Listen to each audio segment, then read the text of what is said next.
You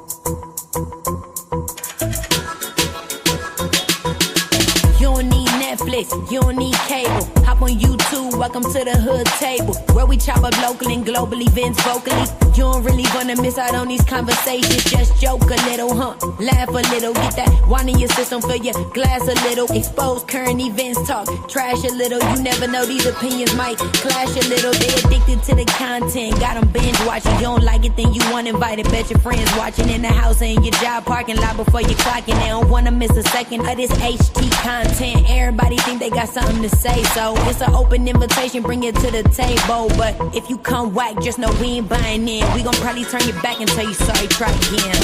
Yeah, welcome to the hood table. You don't need Netflix, you don't need cable. Yeah, welcome to the hood table. You don't need Netflix, you don't need cable.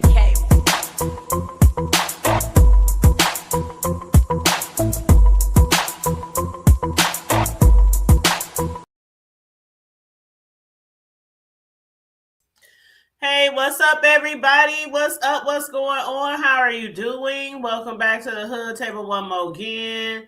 Let me make sure. Can y'all hear me, y'all? Can y'all see the link? I'm trying to drop the link for my co-host. Let me see. Let me make sure I drop the link in the right chat, because you know we can now go live on separate. Did I drop the right link? Hold up. Let me make sure that I dropped the right link for Riggs. But yes, while y'all coming in, please make sure y'all like and share the video, please, and thank you very much. I'm gonna drop the link again. You know, with StreamYard, we can be live on two different angles, the horizontal and also the vertical. So I just want to make sure I got the link dropped in each one for Riggs. Okay. So I believe we set. So I'm just waiting on my co-host. But yes, what's up, everyone? Come on in, like and share the video, please, and thank you. If you happen to be new here, please make sure you subscribe to the channel. Hit the notification bell. We have been trying to get back in that algorithm. Your girl has been doing lives like almost daily. Okay. I didn't go live yesterday because, you know, I had my baby, my grandson, and also I had some cake orders that I had to finish and deliver. If y'all happen to saw the videos of the cakes that I made the other day, I just got a text message. And matter of fact, I had got it earlier, but I was napping, y'all. Y'all know I was live earlier. Me and Mel was live over here. Hey, Mel, how you doing, boo? What up, Vibrant and Melanated? Good evening. What up, Deanna? How you doing, love? Chakra King Black, what's up? What's up? Yes, I was live earlier. We was discussing a plethora of things, but mainly the lip sync challenge contest that I don't know why Rick said he can't see the link. Okay, y'all, please let me know if y'all can see the StreamYard link. Okay, here he come. Okay. Hold up. Here come my co-host. Is that you, Riggs? Yeah. I was like, I know I dropped the link. Yeah, I was in one chat. Wasn't there. You started the shit, went to another one. It wasn't there, and then that's when I hit you again, and then he was like, "Is you in the right one?" I went back to the other one, and now it's up. But you got this one on the vertical. This is on the vertical one that you got right now. But I put it on both of them. Yeah, it didn't show on the other one. Even really? Viber saying she don't see the link. Yeah, it didn't show. Hold on, let me see. Let me see. Because I didn't even know you can throw a StreamYard link on the vertical. I thought it would only. Mm-hmm. I thought it was only going to be able to show up on the StreamYard one. Okay, let me put it in the other one. Maybe I accidentally put it in the vertical twice instead of putting it in one of each. So do you just put it somewhere? So where I'm at right now, it's showing. I'm thinking I'm in the regular style because I see the vertical to the. I don't know. It's confusing. But whatever you just dropped, it just dropped right now. I see it in the chat. Okay, bet. So you want to go out? Oh, do you got? Oh, you fine, right? Yeah, I'm good. Oh, okay. I'm just saying it. usually I would think it would drop in the StreamYard one, and it didn't. It was in the vertical one. Well, let me pin this bad boy. Let me pin this joker. Yeah, and see, I didn't even know that, Riggs. I knew that you could go live vertical and horizontal, but I didn't know, like, literally you can pin it in both lives, and then also you can put your goal in each one too. So I was like, I don't know. I don't know nothing about the goals or none of that. Yeah, because I know when Be Easy he goes live, he uses the vertical too, but the StreamYard will usually be in the link will usually be in the StreamYard side. I've never seen it on the vertical side, but maybe he deliberately does that. I don't know. Yes. But yeah, I like that. I like the I mean, for as much as StreamYard costs every month, and that's a reason why I was like, I got to get my ass back in gear anyway and start going live on a regular basis, because that's like $50. You know what I'm saying? Unless you get and that's a great update that they did to allow that vertical, because I mean, I see the difference, man. When Be Easy goes live and shit, like his he doesn't have that many followers, so his StreamYard will probably be maybe 100 or so on the views, but then his on the vertical one will be damn near fucking 5,000. Yeah. And then you said that those views also count too, so I mean, fuck, that's fantastic, man. Yep, absolutely. I love it. But I mean, again, for the price that it's costing, they need to have upgraded, because it's a lot of people have started out when the Google, I can't remember the exact name of the shit we used to use before on YouTube, but it was Google Duo or Google something like that. So after that went away, then a lot of people went to StreamYard, and it was really cheap. It was only like $19 to join. Yeah, it was like $20 for a long time. So then they kept increasing it. Now, for people who have big channels, or maybe get a whole lot of money, whole lot of support, super chats, cash out, that's nothing. But for people like us who don't make a lot of money on YouTube, that's a lot of money, especially if we're not going live. So I was like, I need to get my ass in gear, because I'm paying this shit every month, falling out the algorithm and all that kind of shit, and right. Yeah, so come on in, you guys. Welcome, Riz. Welcome to another From the Block to the Hood table. Hey, Bobby. We got a lot of people in the chat already. Shout out to everybody in the chat. Yes. This motherfucker bright. Your light, and y'all can barely see me. I don't know what's up with my light today. You seem clear to me. Really? Maybe it's my laptop. I don't know. It looks blurry to me. But yeah, I got my glasses on because my eyes is getting old, y'all. I swear every day my eyes feel like they get older. But Chakra King, hey Bobby, hey Vibrant, hey Mel, hey my boo, how you doing, love? But yes, y'all come on in. Make sure y'all like and share the video. Riggs and I are about to have a great show tonight, and I'm hoping that you guys will be engaging with us, and maybe even hit the panel at the end, because we always drop the link at the end. But But what you been up to? I was just talking to the peoples, giving a little conversation before you got here. But what you been up to? Shit, I just been chilling, man. Everything been cool. Still kind of cold out here, you know what I mean? So I'm waiting for this weather to kind of switch up, but when this fog go away, like where I'm at, there's a lot of fog. So I'm just waiting for this shit to kind of clear up and everything. Yeah, I know a lot of people are suffering from the cold and snow and ice, and we just happen to be dealing with some cold here. It's been like in the 20s, 30s. I think today it got up to like 39 or something, which was really, it's pretty good for me. I felt like it was pretty nice. The sun came out, but that sounds ridiculous. Don't it though? 39. That's 39. Fucking. That's damn near freezing weather, man. I know, right? And it do be freezing at night. I bet, because out here it'll get down to damn near like 39 and shit at night. It'll be cold as fuck. Good 40, 41. It's ridiculous. This weather, I don't know. Like at the beginning before the winter started, they were talking El Nino. And I don't know if a lot of people know what an El Nino weather is, but that's what they were predicting. But we didn't get that. Hey, official D Spot, how you doing? Man, shout out to the chat, man. I don't even see the chat. Let me switch this shit. You don't see the chat? Hey, Happy Life. Did I speak to Happy Life? That's my happy friend. He's been joining me on a few panels lately. He everybody's happy friend, man. Yes. Shout out to Happy Life. You know what I'm saying? I'm surprised you still rocking your name right now, bro. So you know what? The last time he was over here, remember when we had our show, he would call himself Mr. Hood Table. I was like, hold up now. Don't get nobody no ideas now. Don't Hell yeah, he get to wilding. Shout out to Melissa. Over. Shout out to Bobby, Chakra King, Jackie, my shit, man. Shout out to all y'all, man. Shout out to the replay gang. Shout out to ODS. I was over at ODS's earlier. Unconscious Conversations. Shout out to you too. Yeah, ODS been having some good shows. I was over there earlier today after I did my show while I was kind of wind down and take a little nappy nap before we would go live tonight because the girl been busy, child. Oh, I was just telling them, Riz, I just got a little compliment from my order.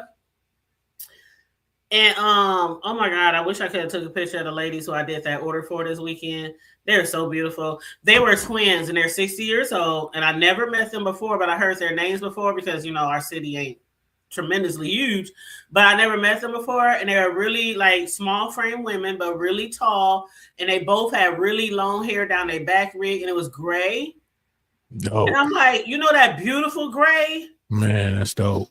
I mean, it was all the way down their back. I'm like, y'all are so pretty, like so pretty. So I'm glad they enjoyed it. But the girl who ordered the cake order from me, she said, hi, just wanted to let you know that the cake was delicious. And my aunt said she definitely recommend you and use you again.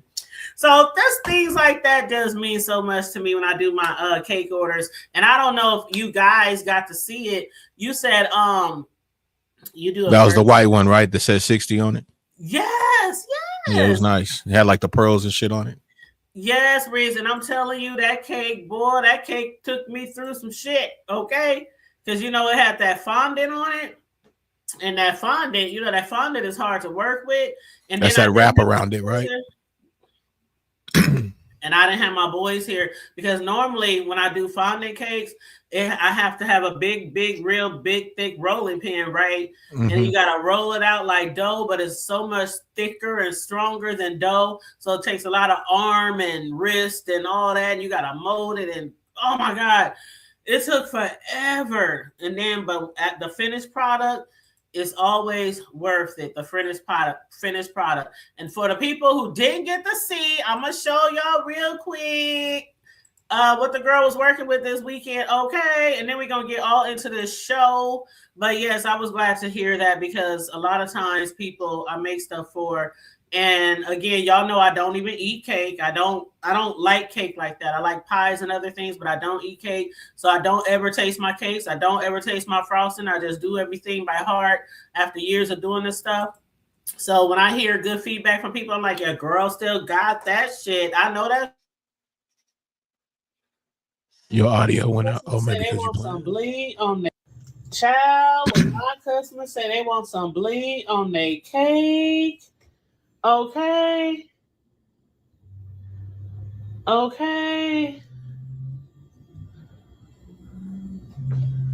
Oh, for a set of 60-year-old twin sisters. Mm-hmm. Got that bling going around the bottom. Got that quilted pattern with the bling silver candy pearls. Got the bling rhinestones. Ooh, ain't they pretty? And the blinged out number 60. Mm-hmm. Happy birthday, twins. Oh, and let's not forget, they also wanted 24 cupcakes with some silver candy pearls as well, which is going to match perfectly with the cake. Yes, come through. Ew.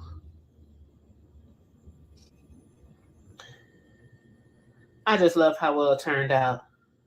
I think it's really nice, and I hope they like it.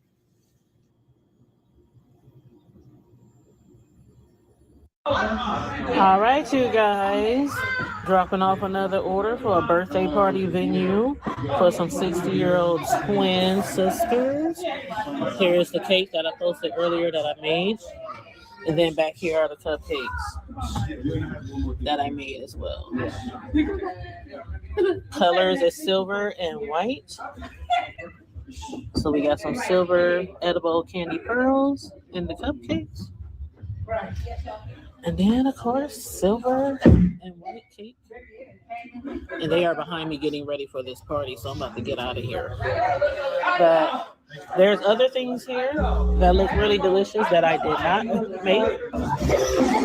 I did not make any of this stuff, but it looks really good. Yeah, they got pretzels. I do make chocolate covered pretzels, and I do make chocolate covered strawberries, as y'all seen before, and Rice Krispie treats, but these are not mine. The only thing I was requested to do was the cake. I'm laughing at Easy in the chat talking about, did you have an easy bake oven? No. I wasn't that type of girl. Shit, my sister had one. She used to cook her ass off on that little easy bake bullshit. I know a lot of people, my friends had one, my neighbor had one. I just never had one. I never had one. We should have never had one though. If you think about it though, as some kids, we should have never had that shit. That shit was in the room too. We shouldn't have been fucking around like that. And it really worked. That's the thing about it. Fuck yeah, it did.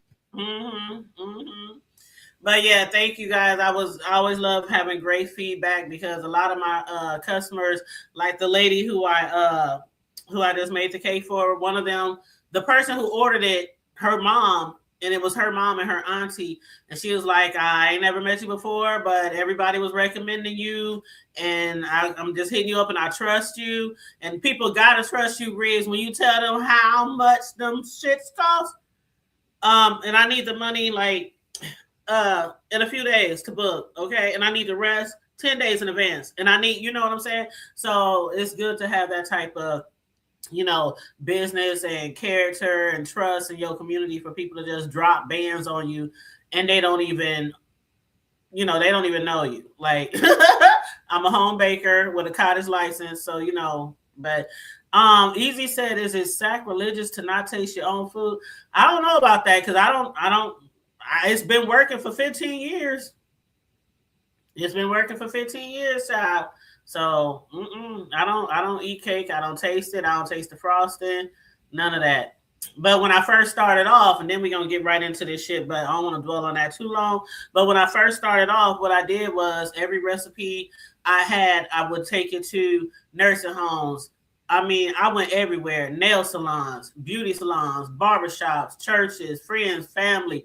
Every time I came up with a different flavor, I would take it all over the place and have people taste it. My sons taste tested so much stuff. They was gaining weight and all kind of shit. They was like, damn, mama, you should start a business. And that's how I got started. So every recipe that I had, every cake flavor, frosting flavor, I wrote the shit down, put it on my computer. So if I do have to go back and look at something, I just go and look on my computer. But mostly I just know everything by heart after all this time. So I don't have to taste shit. But yeah, you said, do you have a commercial? No, you charge for. No, I charge 50% down. Like for that particular cake, that cake was $275, and I charge 50% down, and the rest have to be paid 10 days in advance. If it's a wedding order, it has to be paid a month in advance, half down, and 15 days in advance. The rest has to be paid. So yeah, 2 payments, 50% down, and the rest got to be paid within like a week or so. But yeah. So did I see 7 in the chat? What else, 7? Libra. Hey Libra, how you doing? How you doing, Sincere? How you guys doing, Silky Black? Good to see you guys so much. Thank you guys for joining us tonight. Make sure you like and share the video. And no, I don't have a commercial.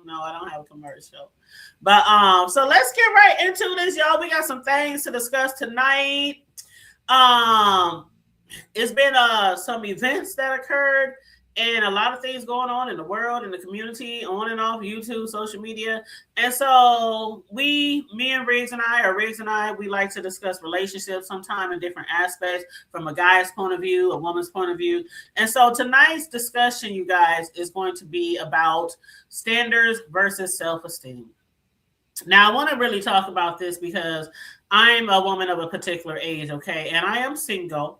And there was times where I went through my life being really like one-sided when it comes to relationships because of the, I don't know, maybe it was the social media, maybe it was celebrities, maybe it was, you know, different things that we've been fed, you know, TV shows, whatever, about relationships, what we should look for, what we should want. You know, then we had like the Steve Harveys of the world telling us what not to give up, when to give it up, how soon to give it up. You know what I'm saying? And the movies that came out afterwards. And so when you're a woman of a particular age like I am, it gets really hard to date when you're single. It gets really, really hard to date. It's really hard to trust people.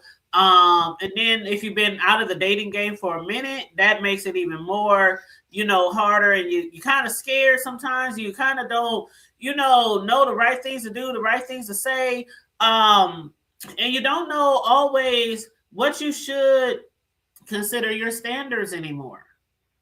Especially if your esteem is not where it should be.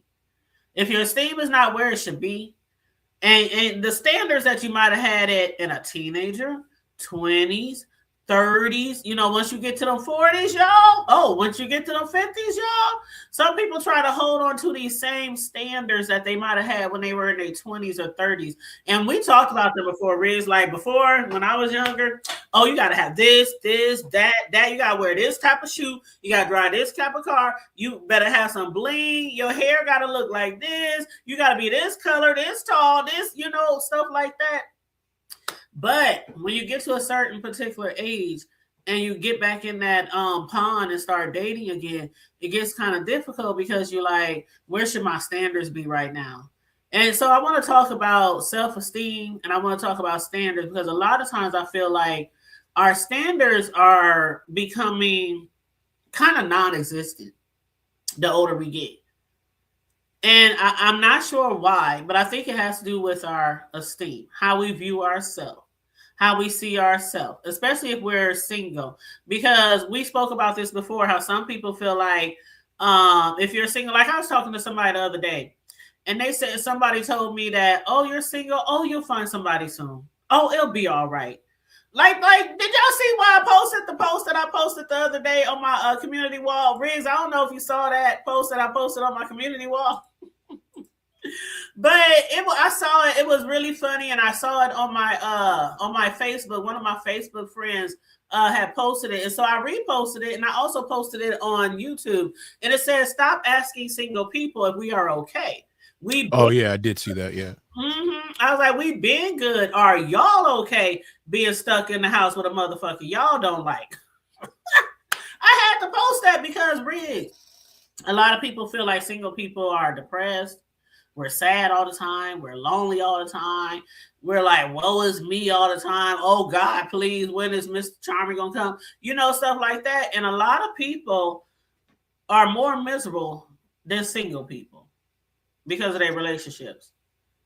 So that's why I saw that post right there, and I was like, oh, yeah, this would be a really good topic. And what up, Miss Piggy? How you doing? Miss Jackie said facts. Okay. But Riggs, how do you feel about standards from when you were younger to when you're older? Do you think they should change with time, with age, with purpose? Like, how do you feel like that when you're out there? You know, I don't know if you're looking. I don't know. You know, a lot of people in this sector are single, and we ain't looking on here. Trust and believe. Not most of us, at least. But how do you feel about the standards? How that come into play with your dating life or your single life or whatever it is that you're trying to, do? It's a big part, and your standards should change from when you was, younger and where you are today. If they didn't, I don't know what the hell is going on. You know what I'm saying? I've spoke on it a few times, kind of like the things that I liked and went for in a woman, you know what I'm saying? And it was like a visual thing. It really wasn't too much past that. So my standards were a certain look. You know what I'm saying? Certain kind of body type. So now I don't have those same type of standards like that. And I've spoken on that too. So when it comes to the standard thing, I think it should definitely have definitely a big difference from, probably when you first started dating, being younger. Cause let's say you started in junior high. You know what I'm saying? There was certain things, it could have been the way she pegged her pants.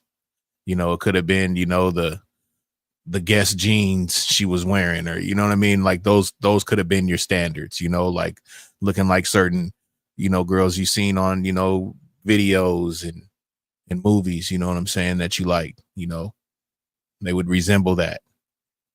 And then as you even got older, going into high school, even that changed. You was like, man, I'm cool. I don't care about that. Now you might be more on a physical, you know what I'm saying? And then as you get even older from that, you know what I mean? You're always going to have that physical because, we're adults, but it's going to be more than that. You know what I mean? Now you're going to be like, well, what's the mind about? What do they do all day?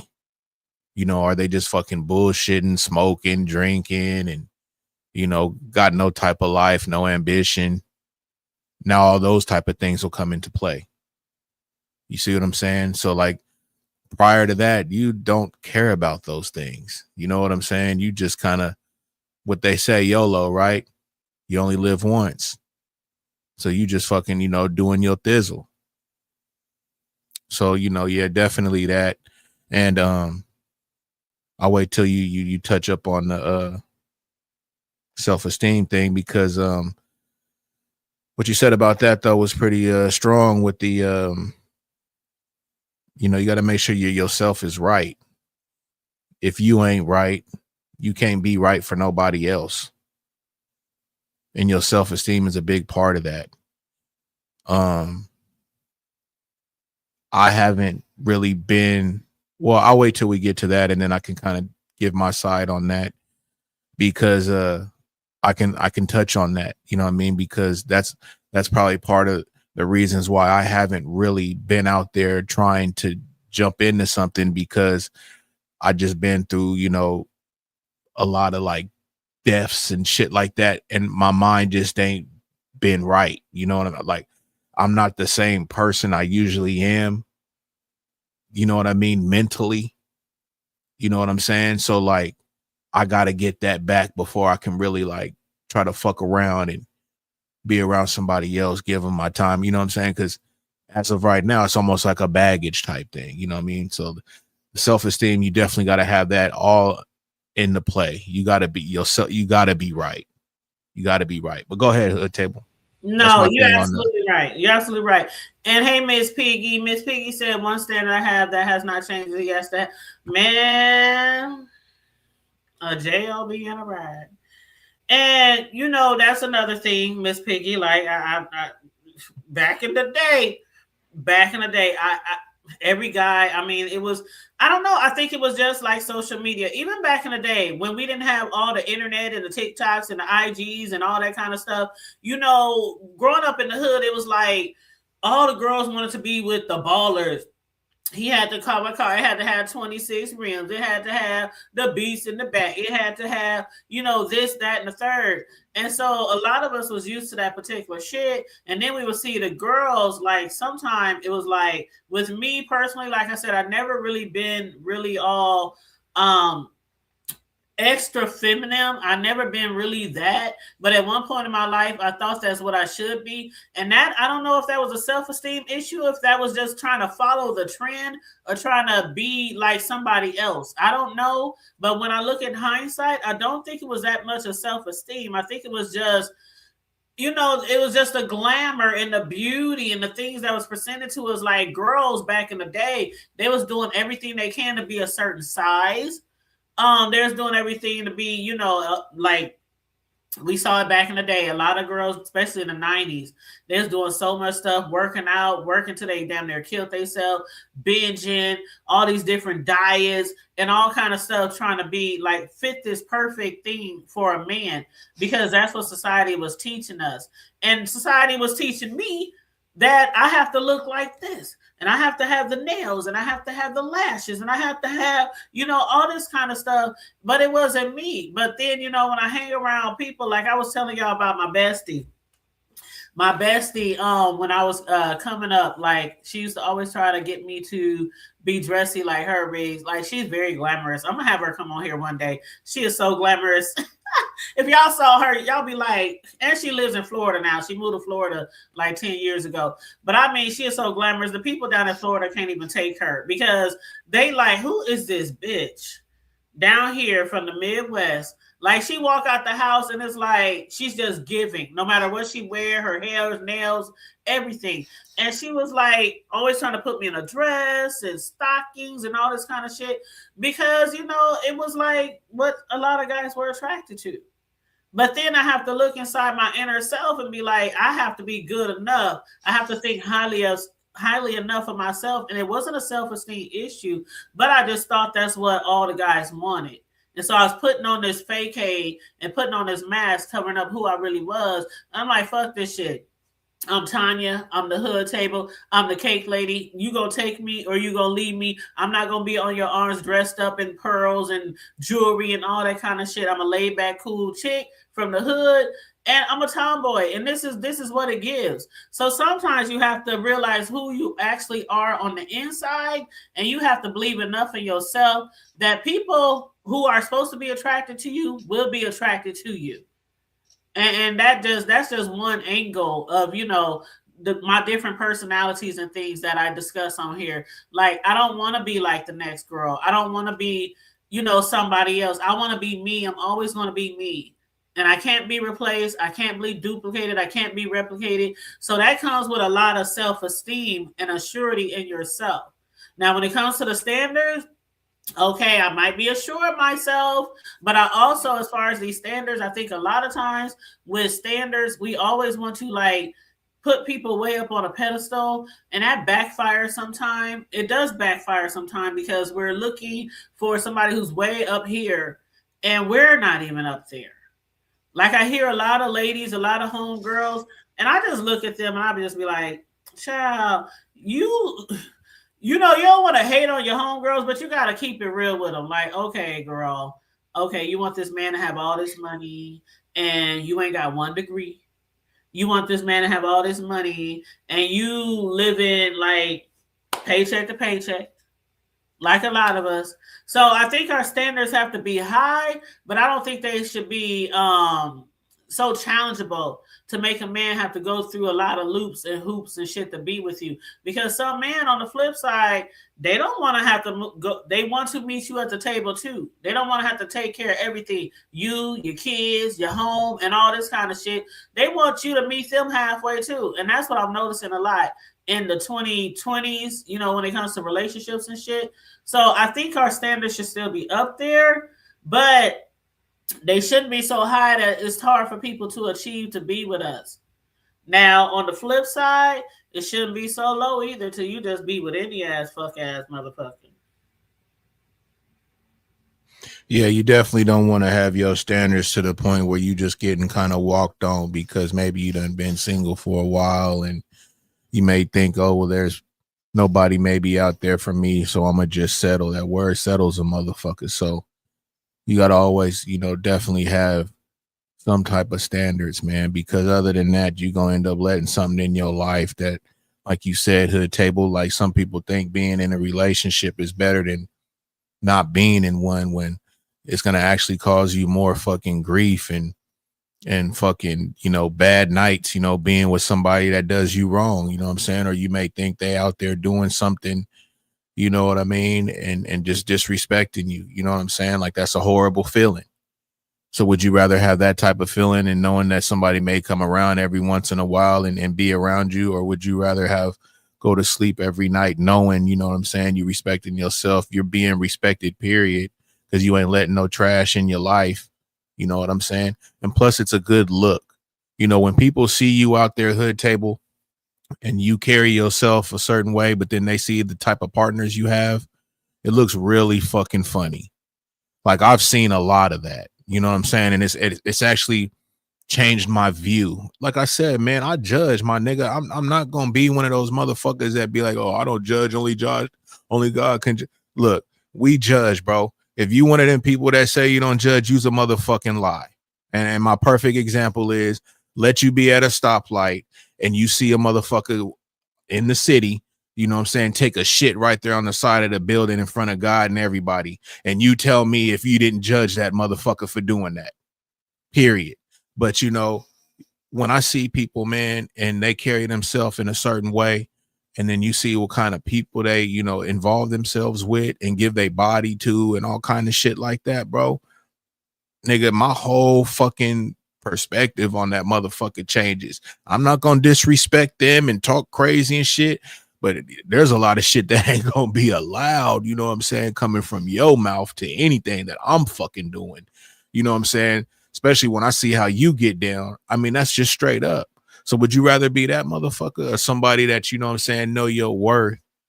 And, you know, hey, ain't nothing wrong with being, you know, solo bolo. You know what I mean? Shit. I mean, shit happens, man. And you know, I heard a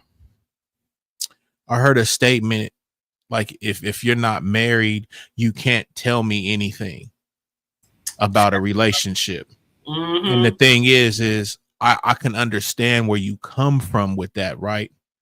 But the thing is, I came to an understanding to where everybody lives life.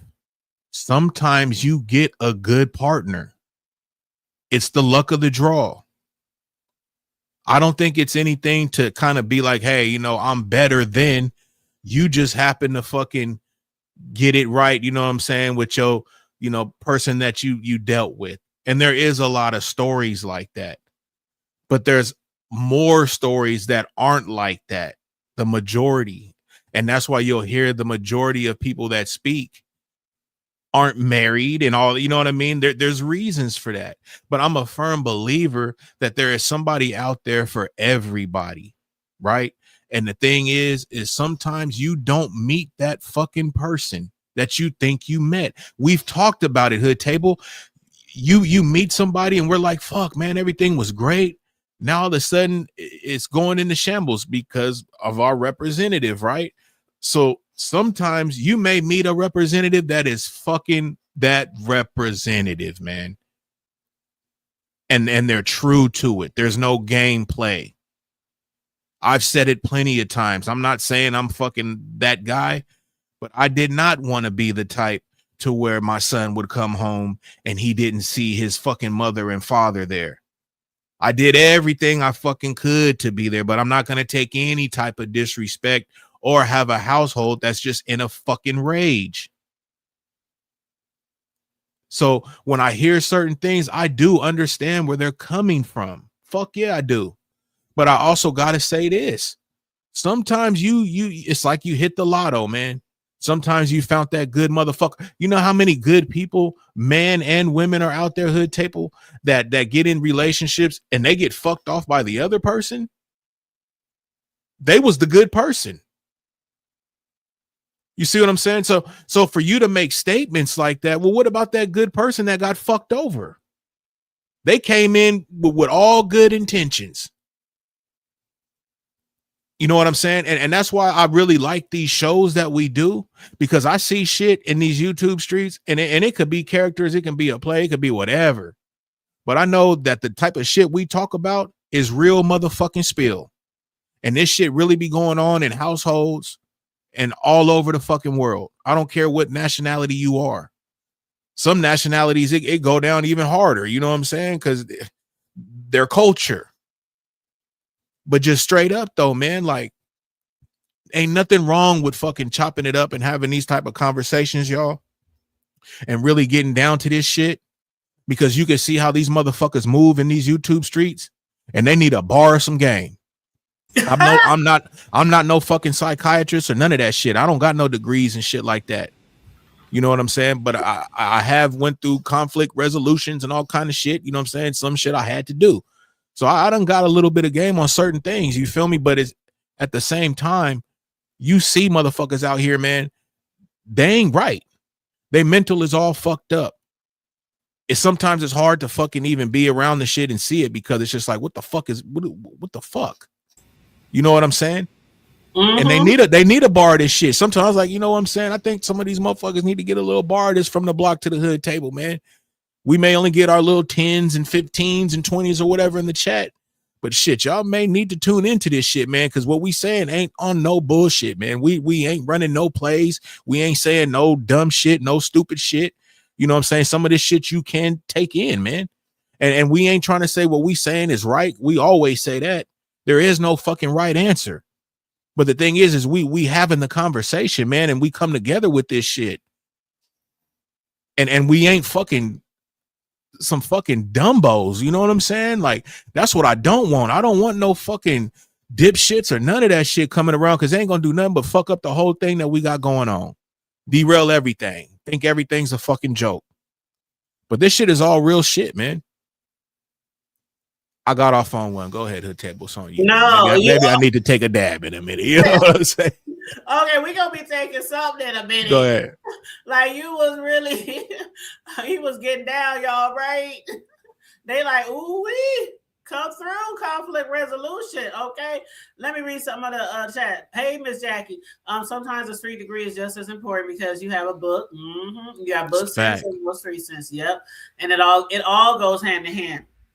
It really does. It goes hand in hand. Like, trust me. Yeah, I understand that.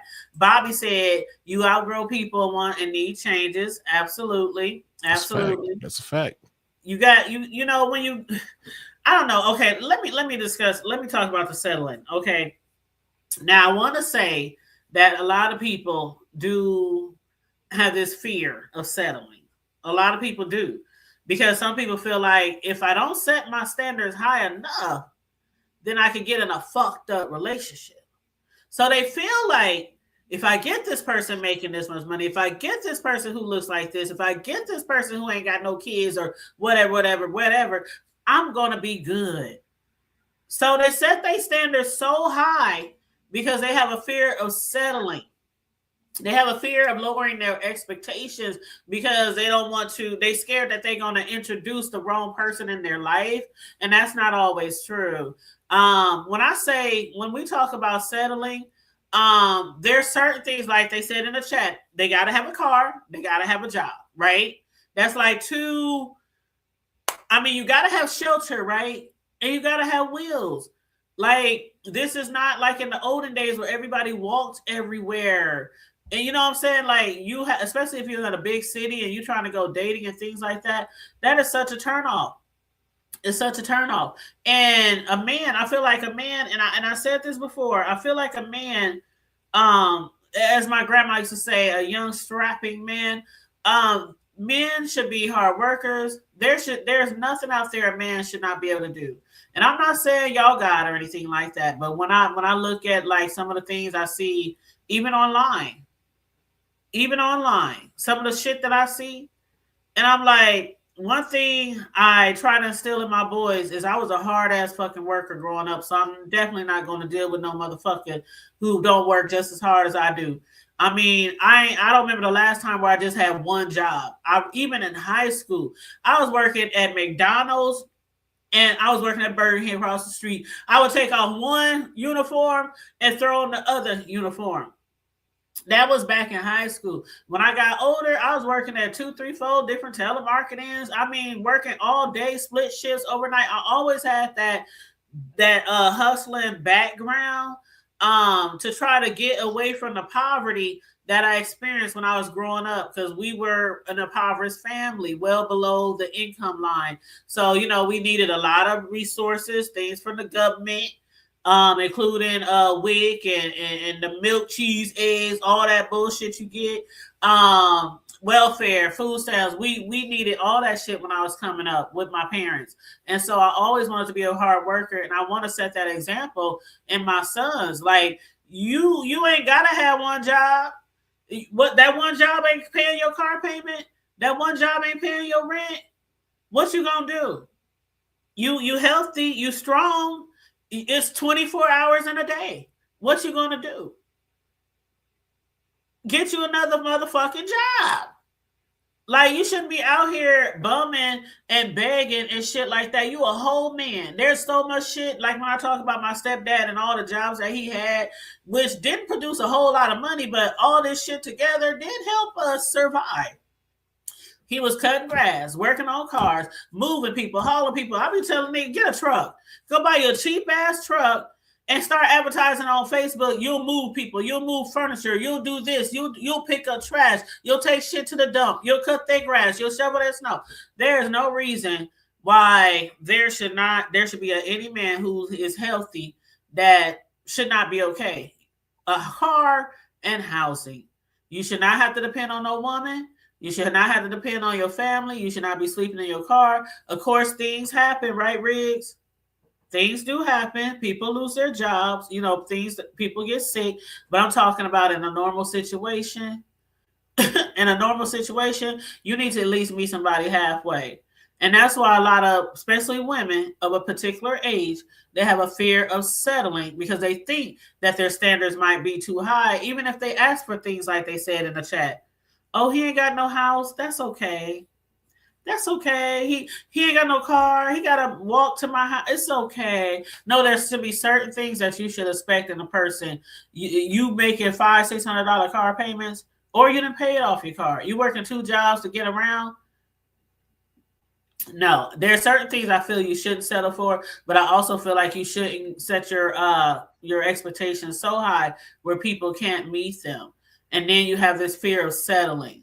So just because you don't want to settle, don't mean that you have to accept any and everything that approaches you. That's it. Hey, Miss Piggy, she said, I love a child, a heart. I'm telling you, I was not spoiled by any means growing up, y'all. I just saw my stepdad just do everything to keep a little food on we was poor, y'all. I've been telling y'all about this shit back in the day, eating the same shit all the time. I mean, barely able to go out to eat at fancy restaurants, you know, shit like that. So he was a hard worker, you know, all his life. And my mom was like a housewife or a homemaker, whatever, until we all were in school. And then she would clean hotel rooms, hospital rooms. You know, they didn't have a high degree of education, but they did what they could to raise us. And so I use what I saw growing up in a man. You around here, you ain't got what? You asking me for money, nigga? You better get the fuck out of my face. Now, it's one thing if you dealing back and forth, Riggs. Like I told somebody before, I never was like a baby boy situation where I'm sitting here waiting on a nigga all day like Taraji. When this nigga gonna come home with my car? I gotta go here, I gotta go there. He late pick me up. He fucking bitches in my ride. I ain't never been that bitch. But it has been situations where I've been with some man and I live with him and he needs to drive my car. I need to drive his car. It was like an even exchange. Ain't no taking my car and your ass ain't got a car. You just out about in the streets and all that kind of shit. There's certain standards that you must have. No, and that's how it should be, man. If y'all rocking together, man, and you know, say there's just one car in motion or whatever, or however it go, y'all should be able to do that. 2 is better than 1. You know what I'm saying? So if you rocking with somebody, man, I mean, that all that come into play. That's all part of the standard, man. Like, I mean, if we gonna be doing this shit and whatever, I'm not trying to waste your time. I don't want you wasting my time. But I mean, let's have a good time, though. Like I could be broken and struggling by myself. You know what I'm saying? And you may be the same way. Like, man, me too. So like, let's come together, man. You know what I mean? And make things right. You know, especially if we feeling each other or whatnot, that shouldn't even be a problem. But the thing is, though, some people their intentions don't be like that. Hood table, that ain't part of their standard. You know what I'm saying? They got a whole different agenda, and that's why you got to look out for that type of shit. That's that self-esteem. That self-esteem come into play when your self-esteem is up and up to par. Sometimes a lot of motherfuckers won't even step to you because they know they can't. Because the type of energy and aura you putting out there, they knowing like, man, I gotta have my shit together to fucking chop any type of game with this person. But if your self-esteem is trash day, man, you're gonna have everything on the corner everything that come out the motherfucking gas station on your line. Everything that walk down the street on your line. But if your self-esteem is just stupid up there, you know what I'm saying? The way you walk, the way you talk, the way you carry yourself, everything. Oh, how you doing, miss? No, hey baby, hey, what's going on? Woo? None of that. Unless they just, on some fuck shit. You know what I mean? Or you gonna for sure have a lot of that. But I'm just saying, usually when you present yourself in a certain way, you gonna minus a lot of the bullshit. A lot of motherfuckers just ain't gonna be coming in and chopping game with you all like that. You know what I'm saying? They're gonna know you a person of respect.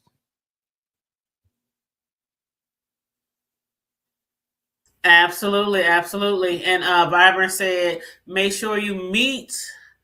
Okay, let me say it for the people in the back. Make sure you meet your expectations of your partner. It's a fact. And that's where I said it ain't no one way. It's a two-way street. Mm-hmm. What was that song? I found love on a two-way street, right? Or was it wasn't one-way street, it was two-way street, right? I believe it was or was it one way? I'm trying to remember how it goes. Me too, but I'm thinking it would have been two-way. You know what I'm saying? Because shit, man, you can't just do things one way unless her meaning was they was just so on point together. They was as one. But I mean, shit, a two-way street, man. It's like, shit, man. You can't just go by with fucking one motherfucker doing. You got to bring something to the table too. And that's where people get shit up. That's where people get shit mixed up too. Hood table. They think that they want this, they want that. They looking at all these things, right? But then when it comes to themselves, that mirror don't even come into play. Right. That kryptonite, that shit don't even come into play. That mirror is nowhere to be found on themselves in no type of way. Right. But that self-esteem is a motherfucker, y'all. That self-esteem is a motherfucker. And everybody in the chat saying two-way street. So you were right, Riggs. Off top. Two-way street or lost on a lonely highway. On a lonely highway. You feel me? What's up, Miss Monty? How you doing? Shout out to Miss Monty, man. Yeah, that self-esteem is a motherfucker. Because, I feel like this, no matter what you look like, Riggs, I done seen so many people that you would think would be like, I mean, I know everybody that had that moment where they saw somebody and was like, well, maybe it's just me. Okay, maybe it's just me. And I'm like, well, goddamn, how she get him? What am I doing wrong? I don't look that ugly.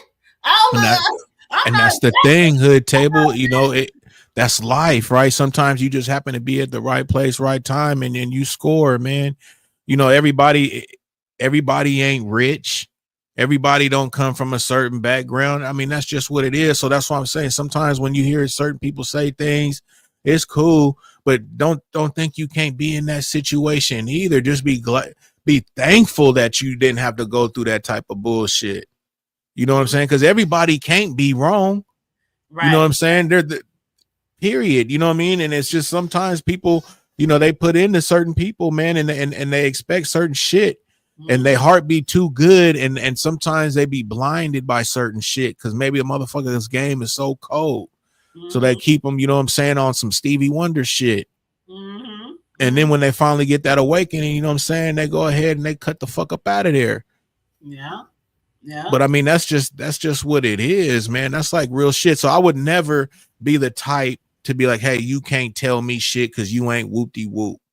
Because in reality, when it comes to the whole marriage thing, I mean, just keeping it 100, I've said this all the time. Relationships is work every fucking day. So marriage is a fucking relationship. You can call it a business or whatever kind of what people do. But regardless, it's a relationship. You are with somebody. You have to deal with their emotions, what they're doing and how they feel every day. Jackie said something earlier in the fucking chat. You can be with somebody fucking 100 years and you still don't fucking know them. Damn, I missed that statement, but that's absolutely right. Fuck yeah, it is. You know what I'm saying? And that's what I'm saying. It's work, man. And just sometimes you end up getting that life partner that is there and can rock with you and be attentive with you. everything lined up. You know what I'm saying? Thank God for that. But a lot of us, we don't get that lucky. We don't hit that lotto. You know what I'm saying? We're not fucking Tyler Perry living on fucking big major fucking estate ranches and shit and got money to just fucking, wipe our ass and your ass with. You know what I'm saying? Like, and can literally do that. But don't do that. You know what I'm saying? Like, I mean, you don't owe us nothing, right? We say that all the time. Shit, motherfuckers don't owe us shit. But I'm just saying, like, everybody is set up different, man. So it would be wrong for you to just be like, hey, you know what I mean? You ain't married. You can't tell me shit about relationships. What the fuck? I done been through some relationships too. I'm sure not all your relationships before you got married was all fucking peachy. You know what I'm saying? Like, what the fuck is we doing? Right. And again, like I say, a lot of the most miserable people are in relationships. And that's and I agree, because I've seen it in real time with family members. Like, I'll never just say something just like, hey, whoop de whoop. Like, I gotta put something behind it. It's not gonna be my opinion. I've told y'all that plenty of times. It's not my truth. It's not my opinion. These are facts. I've seen people that have been married for fucking years and they are fucking unhappy, man. I know people that are married right now and they're so fucking unhappy, but their whole thing is to be there for the kids. And that's something I completely preach against. Completely. I know motherfuckers that will sleep on couches and shit. Home, full home. Kids see this shit. Oh, dad's on the couch. But dad's here, right? What kind of fucking image is that? That's how I see things.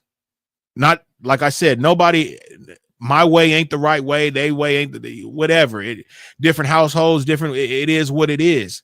But I'm just telling you, I've seen marriage fucking couples that are fucking completely unhappy. You see it. There's no light in them when they're together.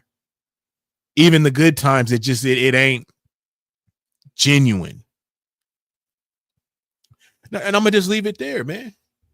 Yeah, because I think a lot of people get into relationships that they shouldn't get into in the first place, and then because of that fear of settling, like I was talking about, it can lead you to, the fear of settling can either lead you to expecting too much, or it can lead you to just turning everyone away who does try to be, with you, that does try to strike up a relationship with you. And it can leave you unsatisfied. Like, it leaves you like feeling like your needs are not being met. You're always looking for this perfect match, and you're always getting disappointed because you're setting your standards too high. So, it's okay to have certain standards. It's very important in dating. Very important. But don't set it so high where you're constantly just going through people. And I don't mean going through people like that. Like, you know what I mean?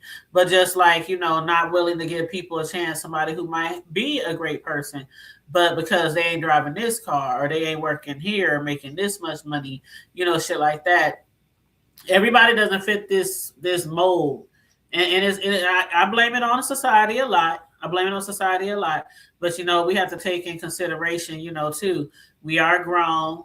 Most of us have a good head on our shoulders. Just don't date anybody. The person who you are, try to look for that person in somebody else too. But when you're looking for that person, look for certain standards. Like, are they a hard worker? Are they good with children? How do they treat their mother?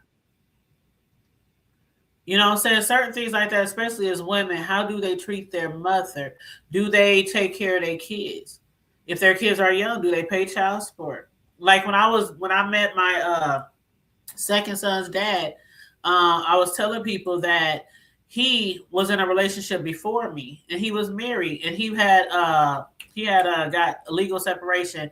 And yes, I did make sure it was legal. I wanted to see paperwork and all that shit.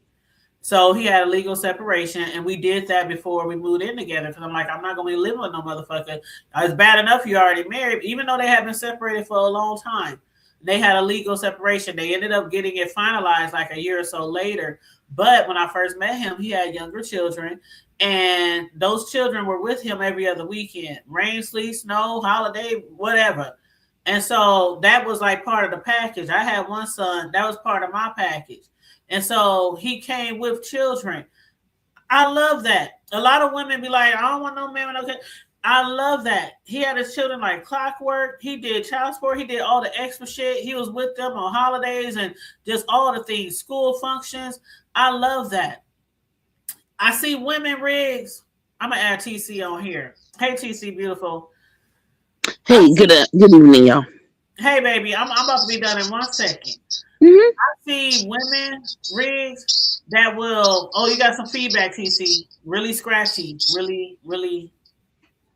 Now, is there something? Let me just say this. Lolo said and she did something on her end because I just did something on my end. What I need to do? I don't know. I don't know either.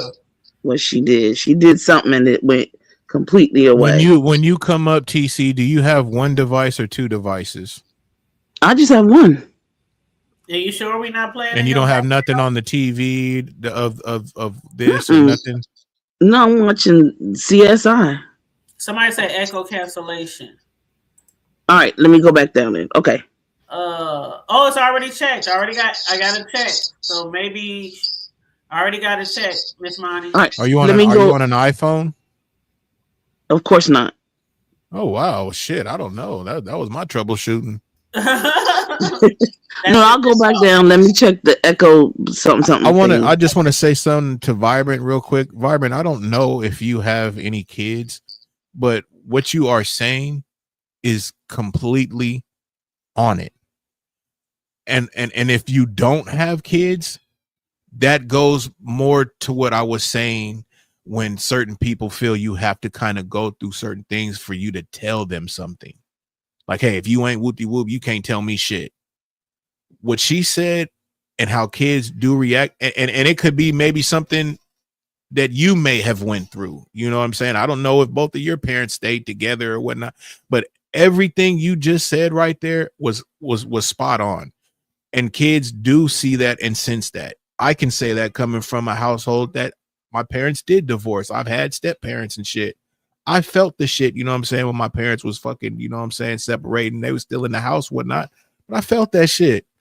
You know what I mean? And it wasn't no crazy, nothing crazy, no like abuse or, domestics or nothing. Fuck no. My dad was cool as shit. But you can tell, you know what I mean? Like, it just, the whole vibe was off.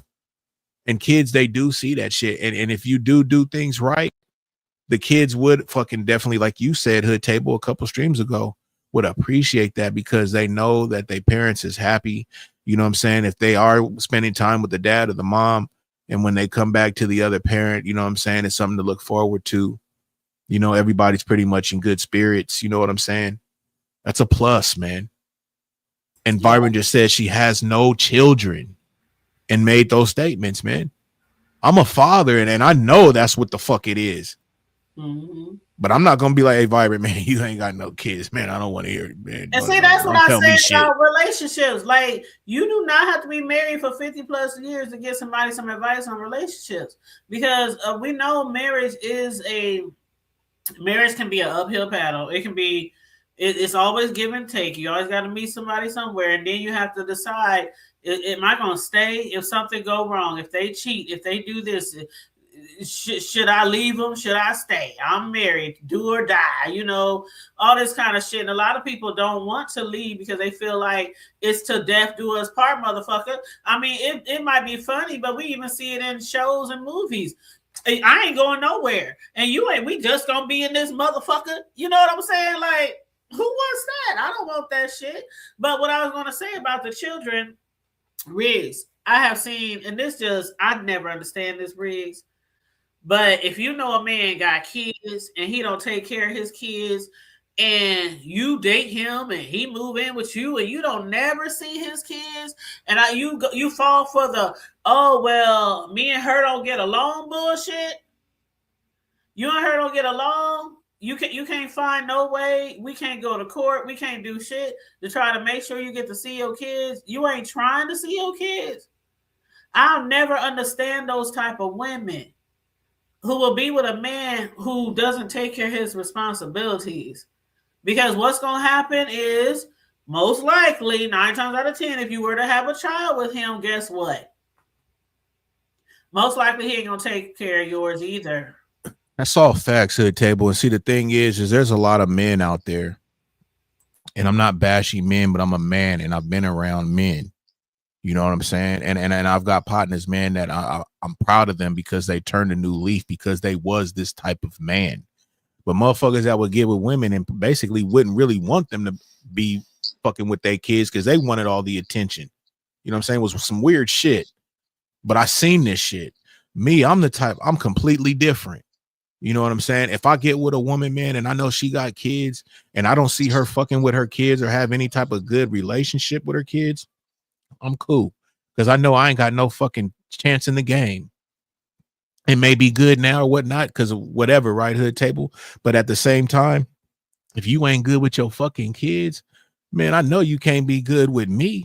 You done birthed these motherfuckers. You know what I'm saying? You should have a cold love for these motherfuckers. And if you can't fuck with your kids and have a decent relationship with them, I do not want a fucking relationship with you. Period. Go ahead. Yep, and vice versa. If you run across a female that ain't taking care of their kids, they ain't fucking with their kids, they leaving that responsibility somewhere, and they just ain't fucking with their kids. It's vice versa. It goes both ways. It goes both ways. You can have a baby by the chick, and you end up the one raising it. I'm not saying you wouldn't do it. You know, salute to the guys who are single dads, even though naturally everybody should take care of their seed, right? So, you know, I know some people be like, oh, you shouldn't salute a man. You shouldn't salute a man for paying child support. You shouldn't salute a man. And I get that. But a lot of men receive a lot of flack too. You know, like women, we're put on this pedestal a lot of times. And there are a lot of men out there who's doing it all. They might not know how to braid their daughter's hair or put it in ponytails, but they doing their best to get her looking cute for school, even if it takes 2 hours to make her hair look like something, you know. So I give kudos to the guys that, you know, do try to, you know, raise their kids by themselves, because it's not hard. We're naturally as women, you know what I'm saying, caregivers and things like that. I heard a comedian say the other day that any man who has a woman, you have a caregiver. Now it might sound funny, but he was like, true. Your woman, if she's a good woman and you treat her well, she will make sure there's nothing that you cooking, cleaning. I mean, taking care of you taking care of her. She will go the extra mile to make sure you good. You sick, baby? I'm gonna make you some soup. You know, we're natural, you know, nurturers and shit like that. I thought it was funny, but the comedian made some very good points on Netflix. I can't remember if it was Mike Epps or somebody else who just had a new stand-up show. But Vibrant just made a good point too. Another one. Yeah. She's on it tonight. She's Vibrant on it. And you know, everybody in the chat and my mind's on it too. And Miss Money. Y'all in the chat, man. Look, if y'all don't want to come up or whatever when we, you know, drop links and shit, man, type that shit in the fucking chat, man. Join the conversation. Love to hear it. We all ain't on the same page with shit. Sometimes I want to hear something different, man. You know, that's why I was hoping Mel would probably slide through Hood Table, because, you know, shit, I want to hear what the fuck you got to say. Oh, you know what I'm saying? Is she still here? I never seen her tonight. You know what I'm saying? I seen her when I was at your show earlier today. But I'm going to go on avatar mode real quick, take my dab, Hood Table, so you and TC can get it in, because I don't know if TC got her audio right, but so TC can get her shit in. But I'm here, though. I'm just going to be in avatar mode. Okay. Well, let me shoot Mel a little message. You know, that's my friend outside of YouTube. But hold on. Oh, that's her right there. So she's Melissa. She's Melissa King. Yes, that's my baby. Oh, she been right here. Oh, yeah, for sure. Mel. Red said, get your ass on the link. You know what I'm saying? Anybody who wants to hit the link, it is pinned at the top. So if you want to hit the link, and the one thing, like me and Rick say, is our answers are not always right. We are not always the Bible. We just give from our experiences, and we like to hear other people's experiences.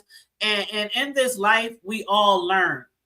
and we all grow together. It's okay to turn away from the fuck shit sometime and have real conversations. A lot of us are single. A lot of us are looking for love. A lot of us might be single parents. A lot of us, have goals and dreams and stuff that we're still trying to achieve. So it's okay that we have these real life conversations, every now, even if it's just once a week on a Sunday afternoon, a Sunday evening. And welcome to the panel, Mel and TC. Hey, I was gonna say, yeah, I'm here. Yes, here. He probably didn't know if you was still here. But TC, is your audio good? Hey, TC. All right, I'm here. Hey, what's up, Mel? Okay, all right. So what I'm gonna do, Riggs went off cam to take his little dabs. I'm gonna run to the bathroom, but everybody please go on mute. I'm gonna play our intro outro that Charlie made for us. And then after that, I'm gonna let you ladies go ahead and do y'all thug thizzle, okay? Because I got something for you. The hood table. Oh, Lord. Because I'm gonna get you in, Mel. Because I heard y'all the other day talking about stuff like this, but I want. Ooh. And TC, I'm gonna say I thank you because I was saying the other day I don't always check my cash outs because I don't hardly ever get support that way. And I saw yours really late, so I just want to say thank you. I was waiting to see you in the chat so I could thank you. Oh,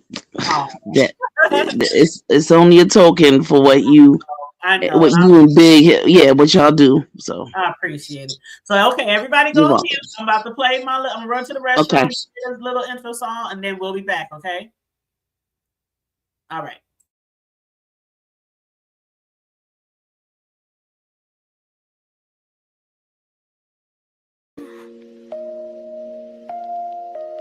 From the block to the hood table, big brick slaps and cake decorating diva, discussing local issues, national news too, encouraging y'all to like or share and subscribe.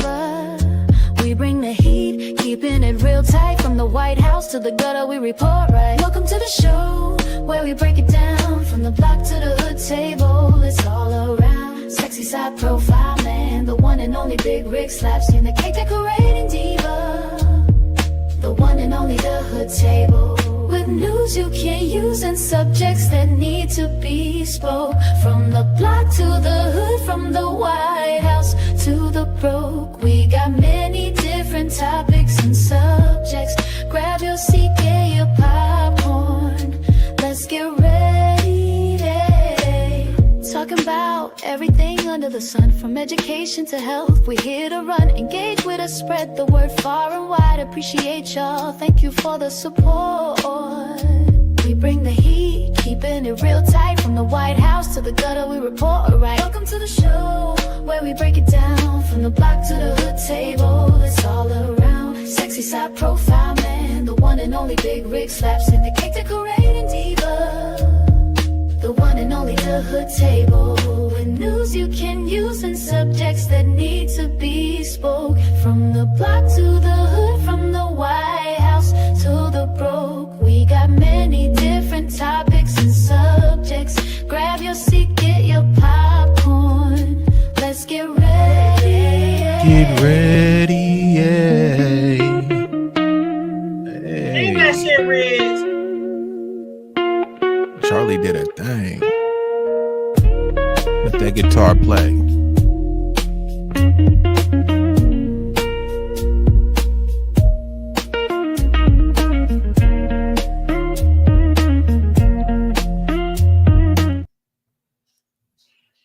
Hey, hood table, I'm gonna get one more dab in real quick.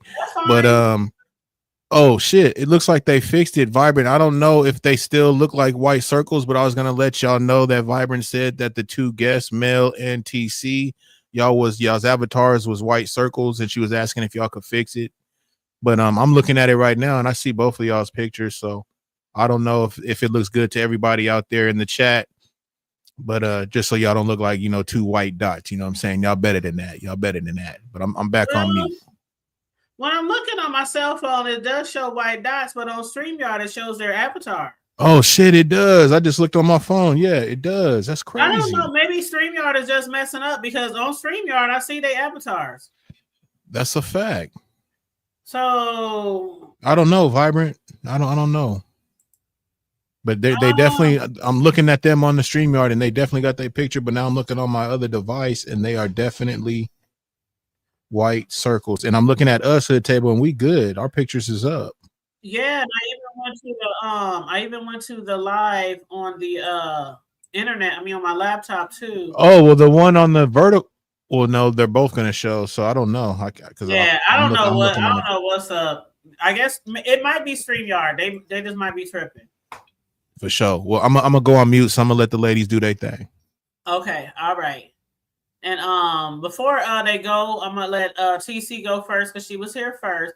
But Vibrant did say something. Not all females have a nurturing instinct. My sister-in-law is the antichrist, but she's very good at earning money. But you are absolutely right. You're absolutely right. Mhm. Okay. So TC, I'm gonna let you go first. Man. Okay. So all right, good evening, y'all. Listen. First of all, I want to say that the statement that Vibrant made that is so on point. And it goes the same thing with some males too. Like all males are not a certain way. Some are very attentive providers, you know, can be in the house, can organize. Everyone has a different energy. And that's the thing about matching, about being married or whatever in relationships. It's about energies matching. Or in the Bible, the Bible, which is the basic instruction before leaving this earth, it talks about being, was it unevenly yoked? Right, Right? unequal, Uneven. unequally. And that's a bit like when you break it down, that's very deep. Right. So it's not even about looks. See, because looks will change. Right.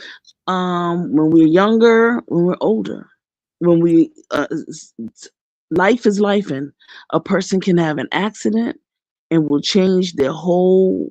They'll be in an accident and they won't have. Listen, they'll be a totally different situation. And if a man doesn't know how to nurture his woman like the women are supposed to be all about nurturing that man, then what do we have here? A bunch of chaos. So, I think that I don't know what we're gonna do as a people, as a race of people, but realistic expectations have to really be talked about. We have to really talk about the elephants in the room, because I think that we still live in Cinderella. We're in Cinderella mode, and we want this, and I, I heard Big Rig say something about like we don't have it like Tyler Perry. Fuck Tyler Perry. I don't want it like Tyler Perry. The higher level, more devil. Girl. Okay.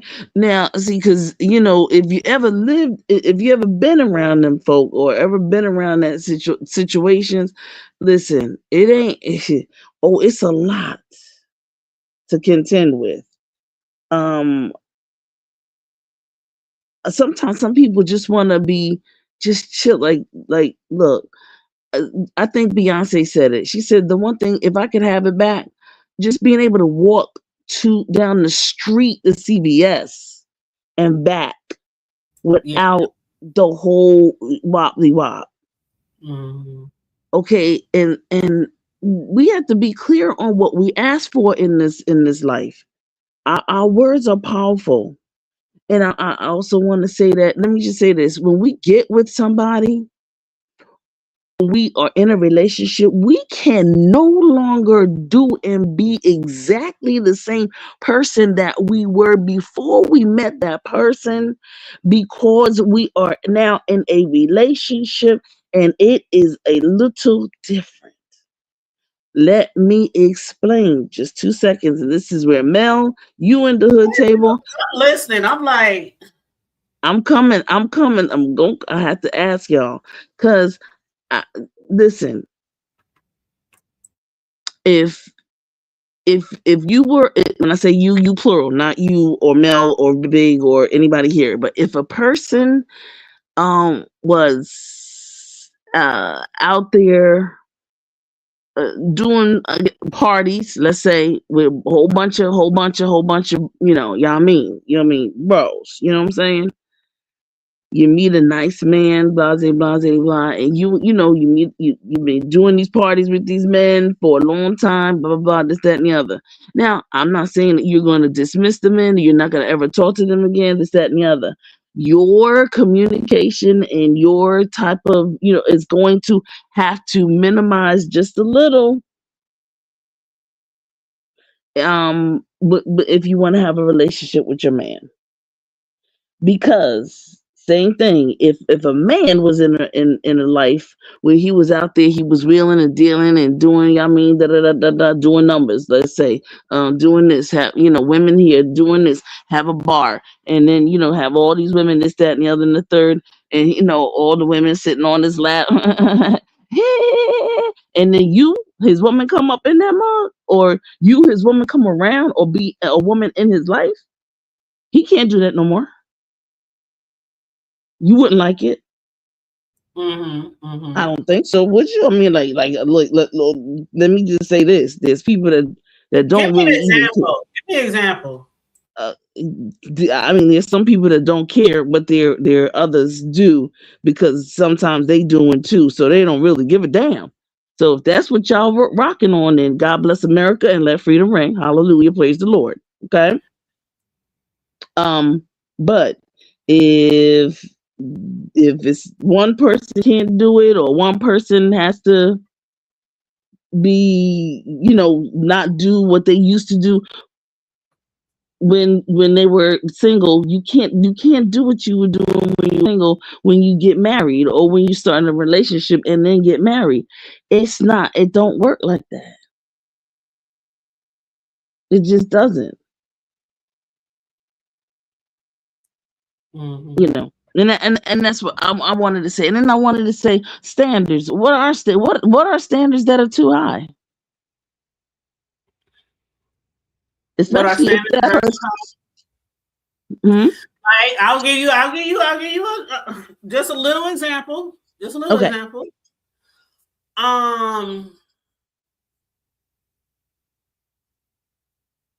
Okay, so just a little example. I make, and I'm not giving real numbers, okay? But let's say I make $18 an hour, and I want a man who makes $200,000 an hour. I mean, $2,000 a year, $200,000 a year. So I make $18 an hour. That's probably what, 36 a year, give or take, maybe a little overtime there. Not much. But the man that I want, he has to be making 200 plus a year. I drive a car that's like 15 years old, and I want a man to have a brand new car. I mean, it's so many different things that some people want from somebody else, and they're not even on the same level. And I hear women, the sisters, be doing shit like that. But that's not a standard. That's not a standard, though. But that's an unrealistic expectation. That's not a standard. That's what we was talking about earlier, like setting your standards so high that can't nobody even meet them.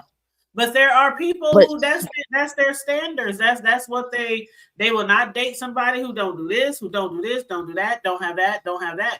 That can be somebody's standards. It might be a high expectation, but that's what they're normally. But that's different. But no, that's different though, the hood, because what you're saying is that you want him to have it, but you don't have it. But if you have it, you don't have any children, if you have a degree, if you have an apartment, or if you have a house, that's an unrealistic expectation. That's the standard, because the standard is that you have it yourself first. Now, if you talking about you want somebody that's making $200,000, and if you ain't making $200,000 yourself, you have an unrealistic expectations. I do agree. It's Because unrealistic. I do agree that it's unrealistic. if you don't have it for yourself, you can't expect it for somebody else. Right. Absolutely. I agree with that. I agree with that.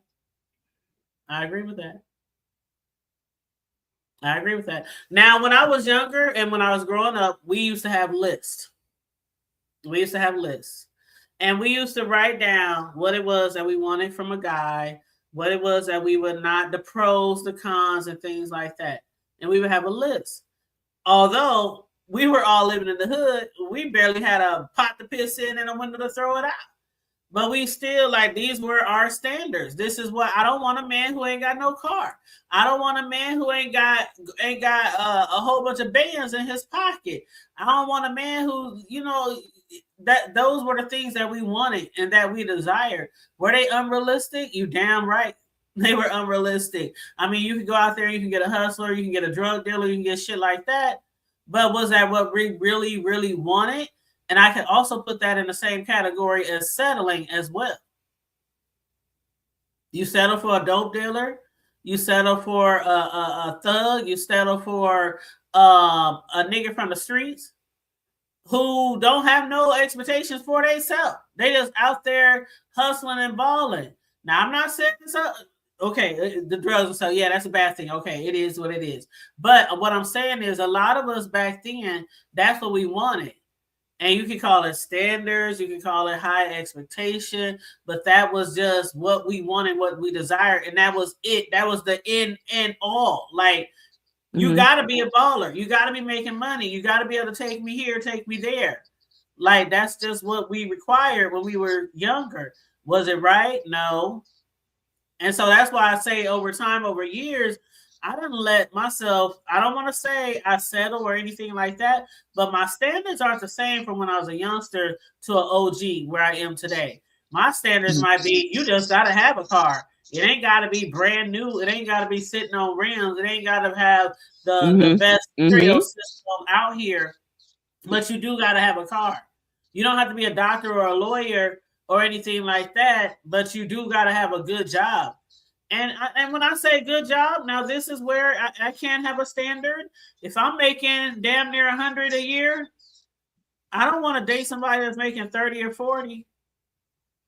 So a lot of times people do settle because I think they have that low self-esteem value. That's why I wanted to talk about both of those topics tonight, because I see it even on here.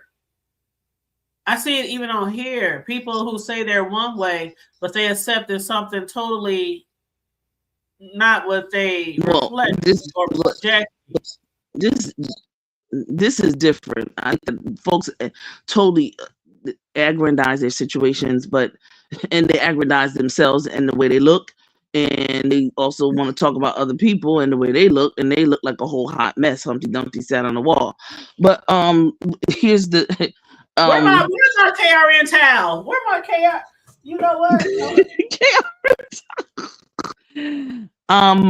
What happens is that, there's a lot of people, if you notice, there are a lot of people that I don't know what mirrors they have in their house, but I'm gonna start at the top. There's some old mofos that's here that look like a whole hot mess. They look like 1,000 years old. They look like Methuselah. They look worse than Methuselah, because I didn't know what Methuselah looked like, but they look 900 something years old, and they're supposed to be younger than me. They're supposed to be younger than me.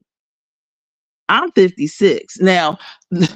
Okay, so here's the thing. You got some folks that are young that look a whole hot mess, and they young people, and they looking like a whole 900 years old. And is TC throwing shots, or am I tripping? I came off mute. Y'all, listen, y'all see what I see. Do you see what I see? Here's the thing. Stevie Wonder, Stevie Wonder can see this. You see what I'm saying? Helen Keller can see this, and she was dumb, deaf, and blind. So the bottom line is that anybody can see. Some of these people look a mess. They act a mess. They are a mess. And everything else, but they want to, number one, they'll come on here and call shots on people. They're identity thieves. They really listen to your story. They listen to stories about what other people's personal stories, and then what they'll do is they'll go around and they'll snatch it, like, because these are what we call, soul snatchers. Now, understand, we're in the spiritual warfare, so I'm gonna get with it for real, for real. You got a lot of people on here that really live vicariously through the stories that they hear, because they wish they could have a life like you do. Okay, and whether or not you're from the hood or whatever, this, that, and the other, look at you now, sis. Okay, look at us now. All right, look at all of us now. And we don't hurt nobody.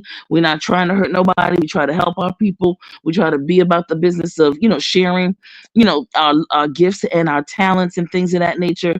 But some of these folks, they are absolute liars. They really and truly wish they could have half of what you have. And this is why I say it is so very important how we structure what we ask for. So when we were younger, we didn't really ask for doctors and lawyers, but we asked for a man that had some potential. Now, as we got older, we was like, fuck that potential bullshit, because they better be executing. When you get to 40 years old, that potential done turned in. Now you better have executed something. You better manifested something. You see, here's the thing. This is why it's so important to have a vocabulary past the 3rd grade, which most people don't know how to do here, especially in these YouTube streets. We can't use the YouTube streets because a lot of these folks don't have a vocabulary. The only thing they know how to do is cuss and fuss. That's why I like it here on this channel, because we have real discussions. The other people do not. And it's unfortunate. We used to in our YouTube streets, but unfortunately, we have dummied down, just like everything else in this United States of America. Okay, everything is dummied down, so people don't really know how to verbalize. That that wasn't a faux pas. It was just okay. See, you on code. This is why I love these y'all people over here, because y'all catch stuff. And see, the thing is that y'all have social cues. I can throw some shots and then y'all be like, what? Okay, and then we can keep it moving. You see, I'm just waiting till it's safe. I'm just waiting till it's safe. Go on and do your thing. And we don't have to explain and do all of this, all of this kind of stuff. So all I'm saying is that, unfortunately, communication is so very, very important. And I've noticed that most of these folks don't even have a communication level or education level of a mosquito. And so they're not on our level. And you know what? I'm not making any excuses. That's them.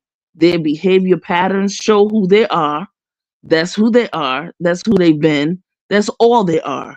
That's all they know. And God bless America and let freedom ring. And that's just that. But that's what I'm saying. There are some gentlemen who have some absolute potential. And when they're in their 20s and 30s, I'm going to give it to them. But when they're in their 40s and 50s, there's this other part is called manifestation. It's just like, as a mother, the Hood Table, and others that are here, all of y'all are mothers, and Big, you a dad, right? When your children are 3 months old, they're supposed to be doing certain things, right? When they're 6 months old, they're supposed to be doing certain things. Then they start teething and stuff. Now, I don't know. Some of these kids are teething at 3 months. They want to eat your food. They want to eat grits and they want to eat eggs. I see what the grandmothers are doing. You two do the Hood Table, your grandma. So y'all know y'all giving y'all big grandbabies the food, because they be like, later for this bottle, grandma, I want some food. Don't play with me, okay? Now, right, because that's what grandparents do, okay? And then 9 months, there's benchmarks. And then in 12 months, then there are benchmarks. And they're supposed to be doing certain things. And it's the same way that we are when we're at a certain age, for those that can go along with those benchmarks. Now, other people may not have those benchmarks. Okay, so that's a special situation. We got that, okay? But regularly, yes. If the men are 30 and 40 years old, 20 and 30, they're manifesting. They should be out here, checking and seeing what's going on, working here, working there, working 2 jobs. going to get certifications like Africa. Go get a college education and some certifications. Go find out where they could go and do some volunteer work so they could see some things. Okay, because see, it's one revenue stream ain't gonna do it. And when you got a wife and you when you have a wife, or when you take on a wife, she's gonna have a baby or a couple of babies, and y'all gonna have a season of having, producing and having children. She can't be out there, especially depending on where you live in the United States, in the cold weather, on ice and this, that, and the other and the third. She's gonna have to be at home and working with the other children and things of that nature. Yes, that's the way it should be, but we know that doesn't always happen. Every situation that Mel go, because I know Mel's got some great things to say. I heard y'all talking the other day. All I'm saying is that audio was going crazy. Yeah, it sounds a little better right now. All right, I'm trying. I now have another device, but all I'm saying is real good now. Mm-hmm. Oh, okay. All I'm saying is, y'all, I think when we have to be very, very specific and careful about what we ask for. Absolutely, I agree. And because the spirits hear it, we're in the spiritual warfare. I know a lot of folks don't want to hear nothing about Christianity, Islam, none of that stuff. Whatever. That's fine. If you don't, God bless America and let freedom ring. But I'm here to tell you that if you see people doing something a certain way and things of that nature, is some stuff that they don't even know. Sometimes they just being used. There's some forces that are using them. And then you're doing the right thing, and then they squander and they squander on you. So just be mindful, because people are users out here. So and on that I'm mute. You stated a lot of facts and a lot of good. Jump in there, Mel. Yes, I'm gonna have Mel jump in here. One thing I just want to say real quick, when it comes to the children, if they not meeting the I don't want to say the like TC was saying, 6 months, 1 year, when you take them to their doctor's appointments, reading, crawling, walking, different things like that. What you do, you go get them checked out and you go get them tested, right? So there are certain things that you expect your children to meet when they're younger and growing up. And if not, you like, hey doc, why ain't he walking yet? Why ain't he talking yet? So, when you grown and when you meet a certain age, yeah, we absolutely like, why aren't you doing this at a certain age by now? Something wrong? Anyway, go ahead, Mel. Man, TC done took me through. I know. I might not even need to be up on this panel, because she done took me around the world. Go on black screen. She done been. Hey, TC.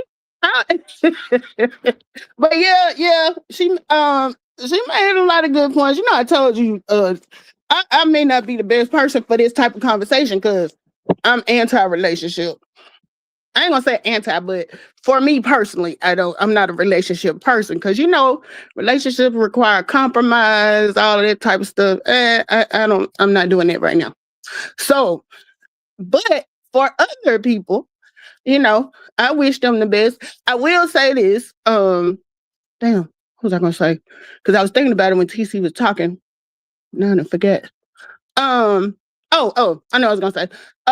What I had put down in the chat is, I think a lot of times people get settling and compromising confused, because you can, when I think settle, I think you are saying you, in a way, dumbing yourself down or taking yourself to a lower level. But it could be just that, and like TC said, at a certain age, it's no longer about potential. You should already be there. But like when you're younger and stuff, everybody's not gonna have everything on your checklist. But there's gonna be some things you're gonna just have to compromise on. Like, and it's different for every person, Everybody has what they'll compromise on. Now, personally, myself, I'm divorced. And I would be honest, I probably fell in the settled category with my marriage. And that's probably why it didn't work.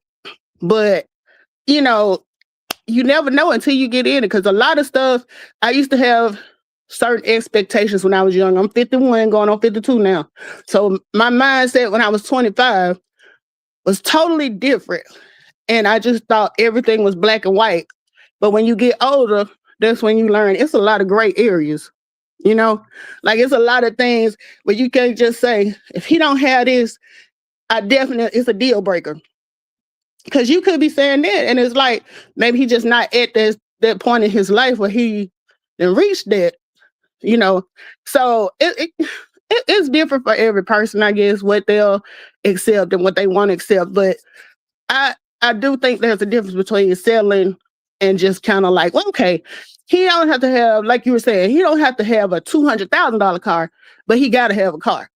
So to me, I don't see that as a settle. I see it more as a compromise. So, you know, stuff like that. I absolutely agree. And a lot of times when we do settle, like it can be a thin line.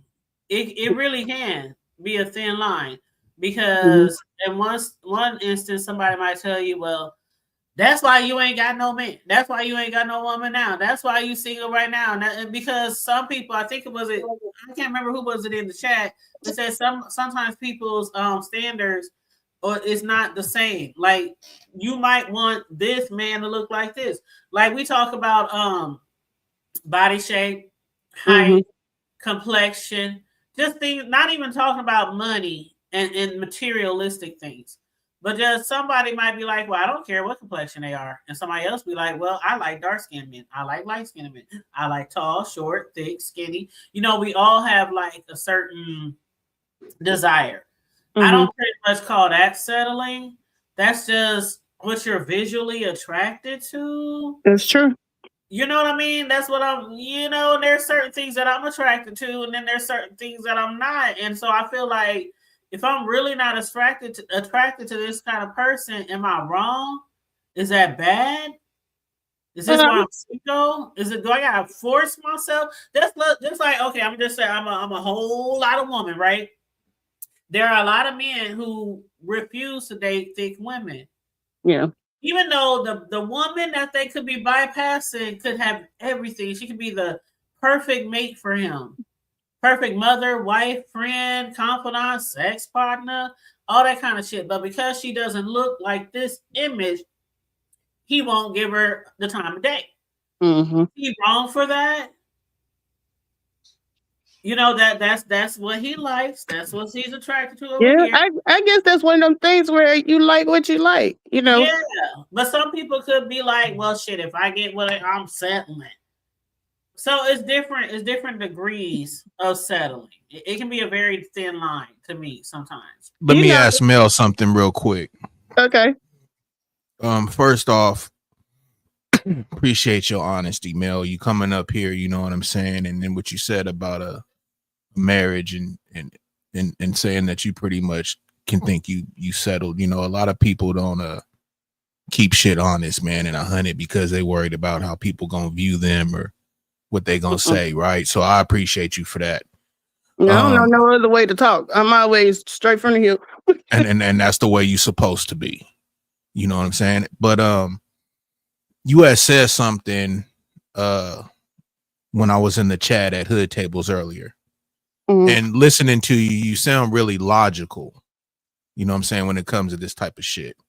But you made a statement and you said, I can't really tell you anything about keeping a man, but I could definitely tell you how to lose a man.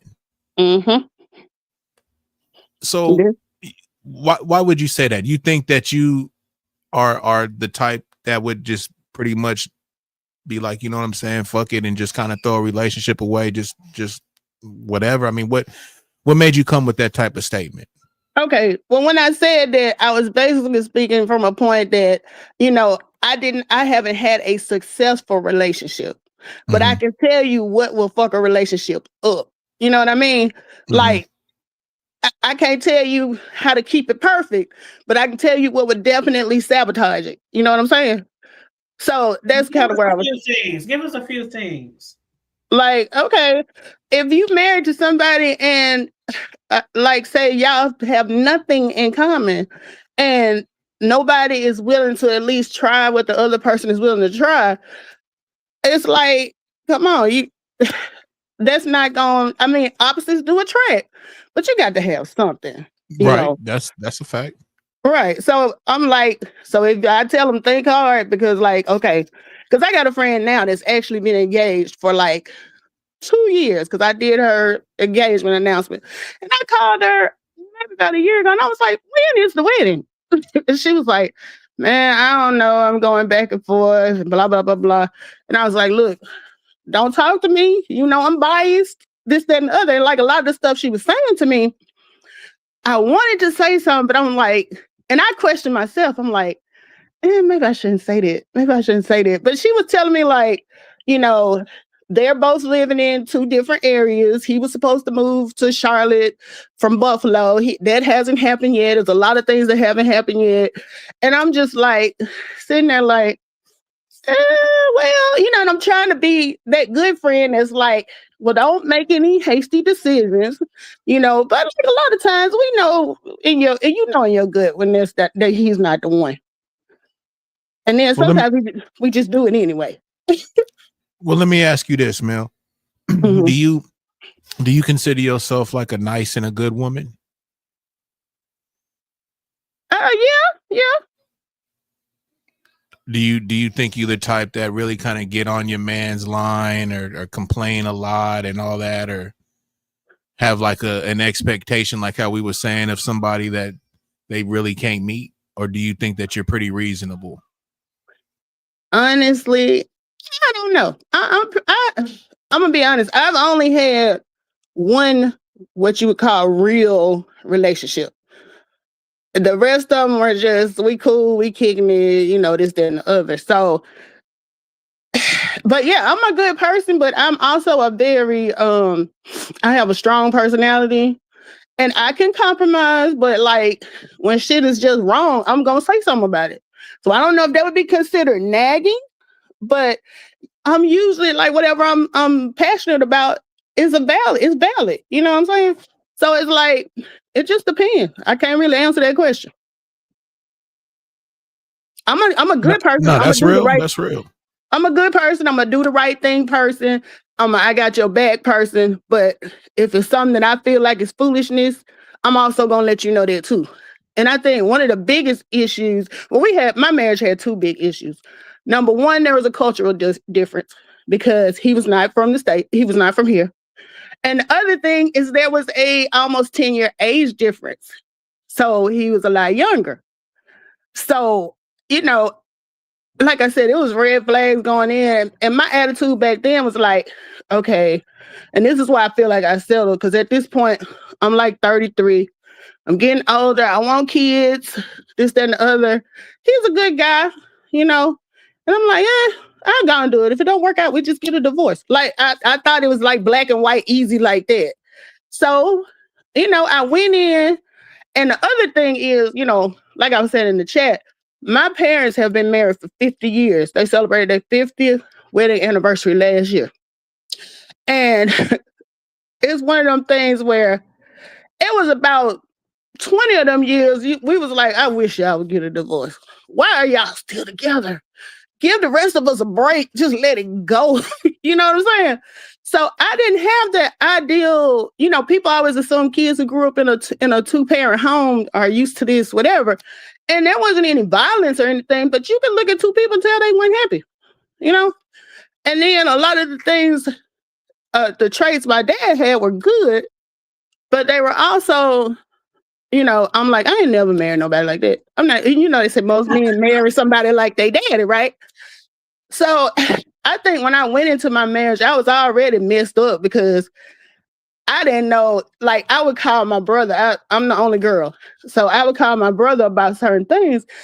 And, you know, he always tells me too, that, you know, you can be kind of, your personality strong. And a lot of times you don't like to listen, you know. And I'm like, but yeah. And so I would call him and be like, do you think I overreacted? And he'd be like, yeah. But then I'm thinking, nigga, you be underreacting. You just saying that because it's some shit you'll do. You know what I'm saying? So I just felt like I was in a position where I didn't know whether I was being too much or too little. And it was just a lot of work. So I think that's what I can understand that. Mm-hmm. My views with relationships is like, it ain't worth the trouble. I'm just like, I'm good. Yeah, I don't want to put that work in. And if you know you don't want to put that work in, don't do that to that other person. That's good advice. Yeah. Right there. That part, that's good advice. Yeah, you gotta know yourself, and that's why I tell people, like, I'm selfish, not selfish to a point. I'm selfish to the point that I'm like, when the holidays come around, I don't want to decide who house we going over. When it's time to do something, I don't want to have to be like, well, let me check with him and see what he want to do. I don't want to be bothered with all that. I'm good with it just being me. Now, I told you I will never get married again, but I would probably consider dating after my daughter gets to be an adult, but it ain't gonna never be no situation where nobody come live in my house. Man, I don't want to do that anymore. I said that, I say that all the time. I know y'all done heard me say it before. I done stayed with different guys before in the past, and I don't want to do that anymore unless I'm married. I know a lot of people find themselves in that situation, and I don't even.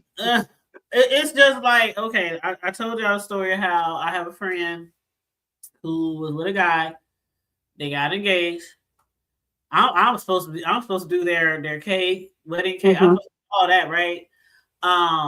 They got engaged, and then they set a date, and I'm like, I got it on my schedule, colors and everything, what the cake gonna look like, all that shit. And it's been like 7 years, and they still hadn't set a date. Nope. And it's like it's no date. It's they're just like in limbo. It's not like it's in limbo. It's not even there. It's not even a thought anymore. But they're still together. Right. And without going into so much, like, it's like they're just with each other. Yeah. And I don't want that. Yeah, because it sounds kind of miserable.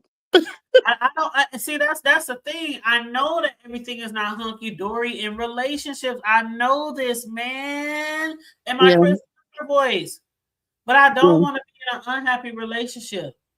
I can't, and that's why I would prefer to be single.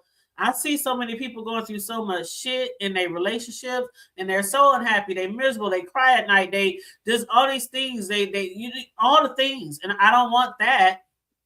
I don't want that. That's why I was like, I want to find somebody or date somebody, and years down the line, if we feel like we want to get married, I want to get married, but I don't want to move in your shit. I don't want you to move in my shit. I want us to get our shit.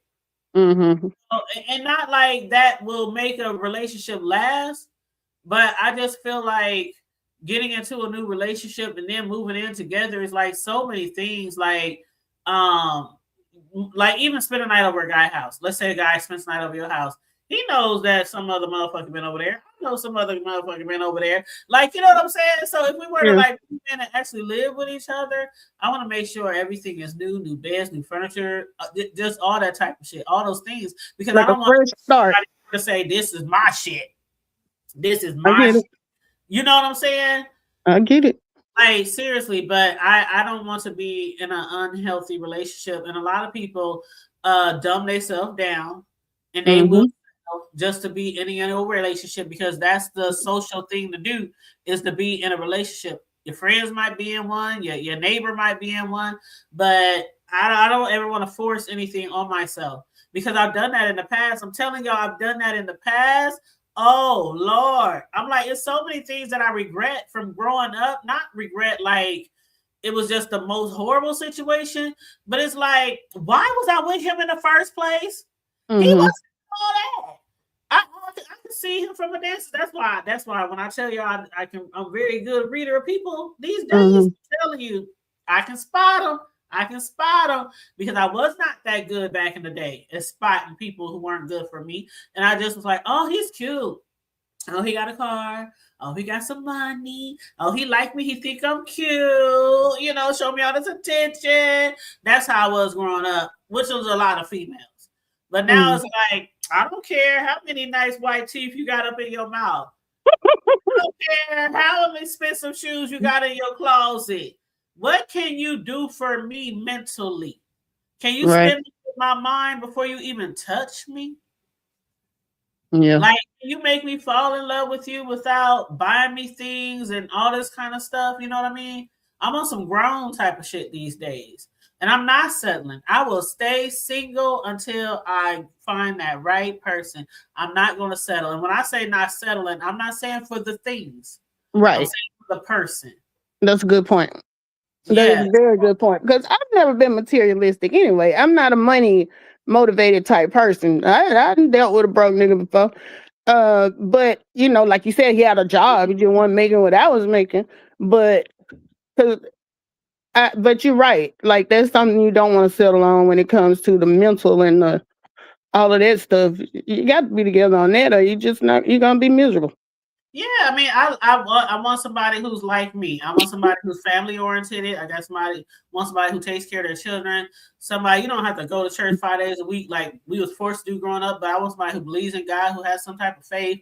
If something happened between us, I want you to pray me through some shit. I pray you through some shit. You know what I'm saying? We on our knees at night. You know, together.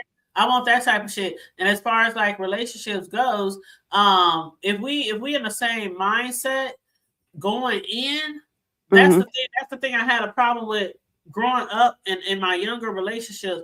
I wasn't always on the same mindset with them. And it was like when I look back, I'm like, was I sabotaging myself? Even though I have two wonderful grown men out of two failed relationships, I would never take that back because I wouldn't have my boys. And see, that's what I say too. If I had to do it all over again, I would do it all over again because I got the best thing out of it when we had our daughter, you know.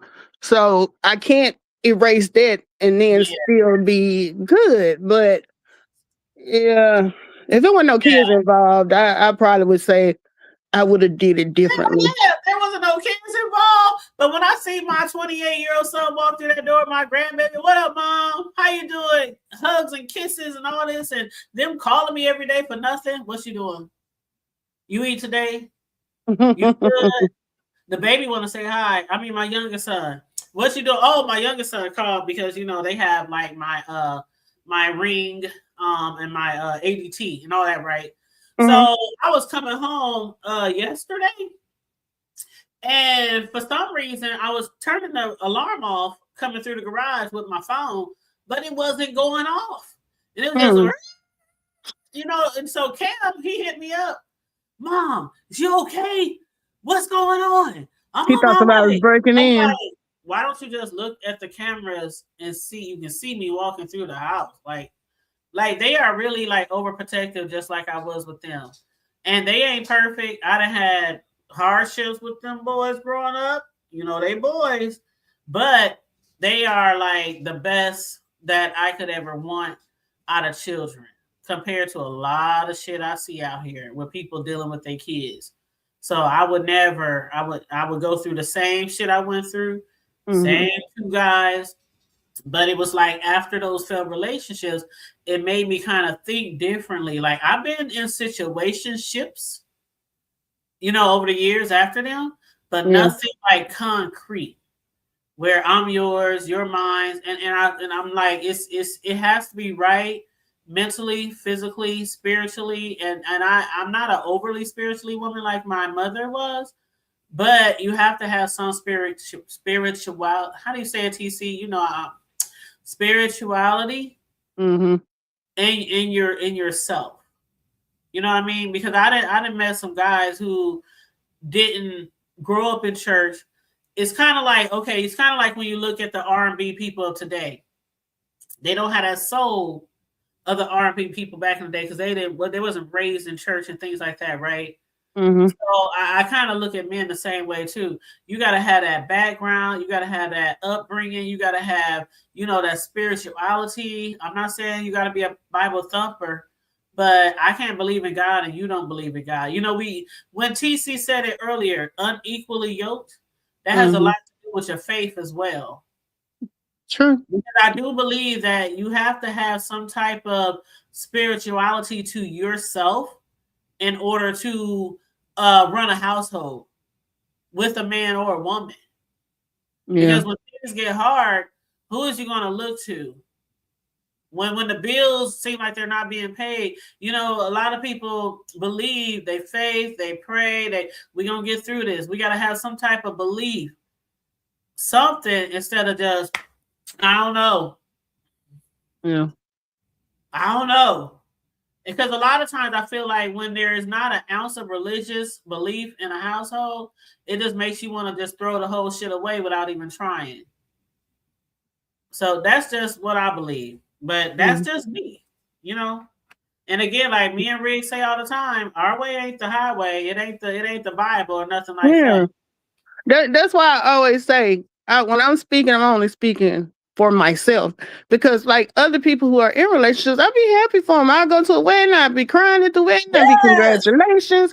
I'm happy for you, but that's not something I want for me. So, and I have to be careful with that. And I didn't realize it until Naya started getting older. But you know, she raised some of stuff. She ain't never getting married. And I told her one day, I said, look, you don't have to have the same beliefs that I have. I have a reason for not wanting to get married again. I don't want you to ever feel like you shouldn't do it because you know how I feel about it. I said, now, if you meet somebody you like and I approve, then you know, help yourself. I approve. Yeah, no, she knows. Yeah, I'm gonna put them through the ringer, but I don't want her to feel. She knows it's just me and her, so I don't want her to think that my feelings are, like you said, the highway. It's not my way or the highway. This is what works for me. So, you know, but you're right. A lot of things that we believe in can fall on our children because they watch and see what we do every day.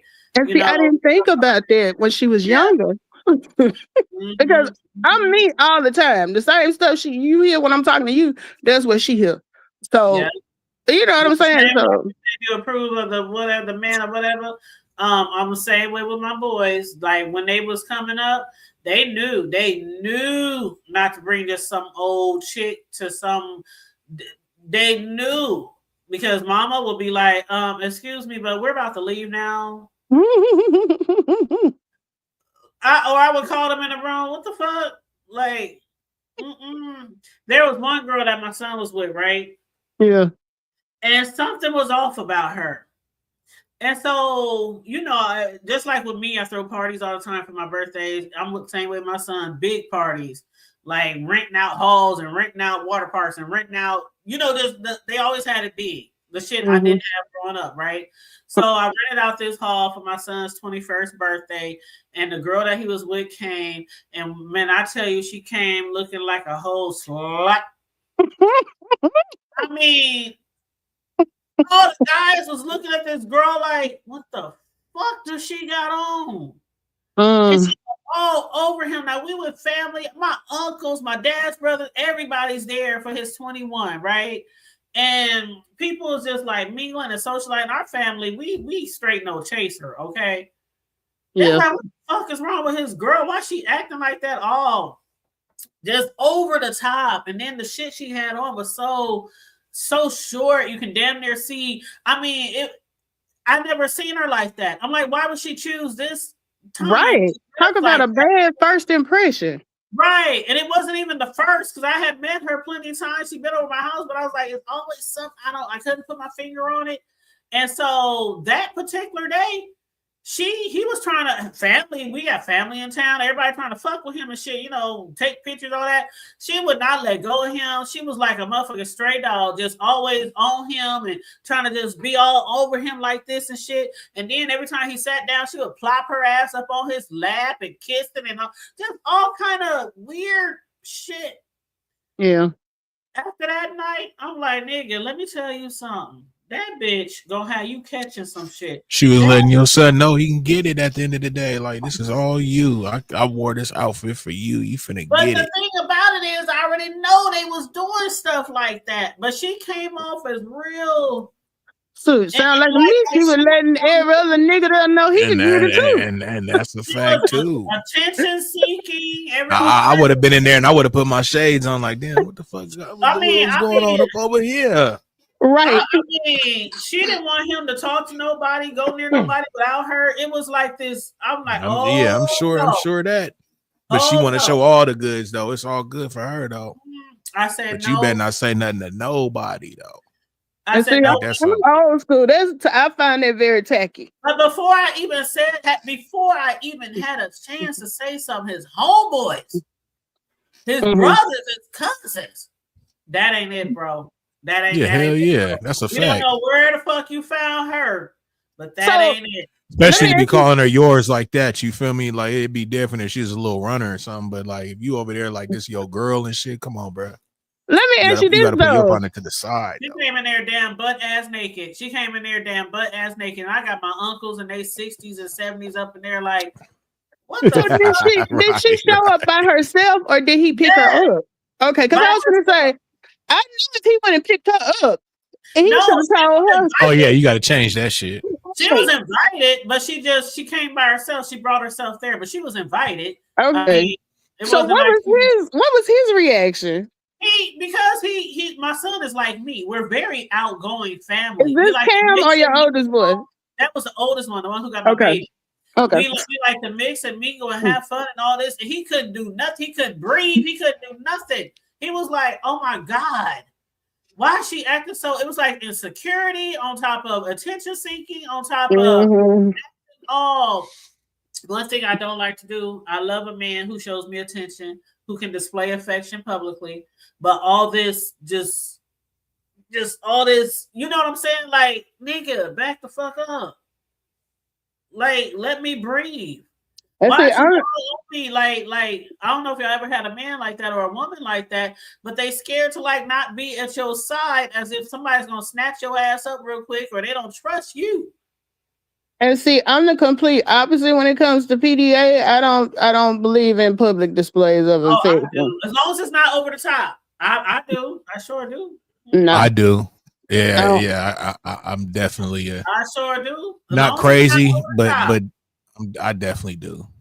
No, that's not me. To pull a titty out, done none of that shit, but the kissing, the touching, the grabbing. I'm not no like holding hands, walking down the motherfucking boardwalk type or nothing like that. But you know, if we standing in line or something and you looking kind of good, I may, put my hand on your waist and may rub on you a little bit. You know what I'm saying? That's public affection. That's not too bad. I'm talking about people that like affection though.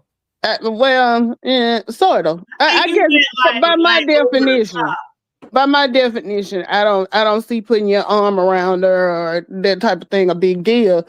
But like I went to like my daughter sings in the choir, so for the first the day to go and sing at one of the semi-professional baseball teams here, they always do the national anthem.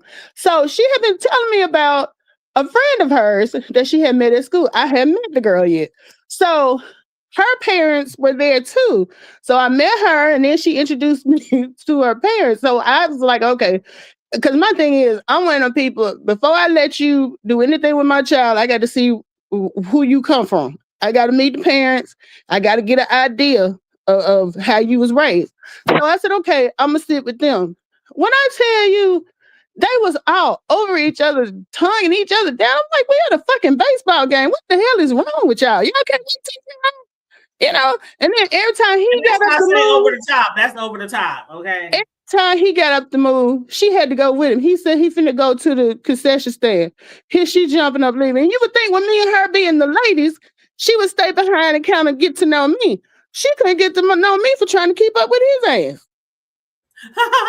So I told Naya, I said, I don't know. Display of affection where you want to say to a motherfucker, get a room. Get a room, yes. Yeah, that's different. Like that's all different. But yeah, if it's just y'all standing there and you put your arm around her, you lean your head on his chest or something like that, I can deal with that. But when you just like over the top. About this one. What if a man he let you looking all nice and juicy and sexy, and he reach around your waist and put his hand in your back pocket and kind of grab little chunk of change. Look, is that too much?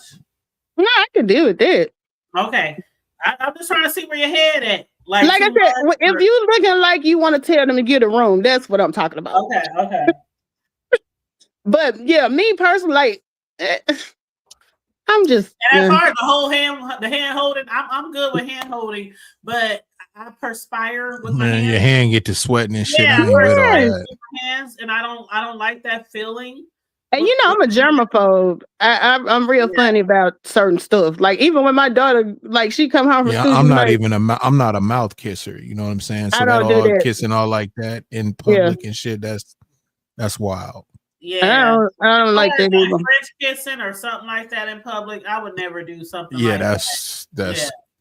I don't want to do that in private. I don't like swiping spit. I don't like that. Yeah, that's never been my thing.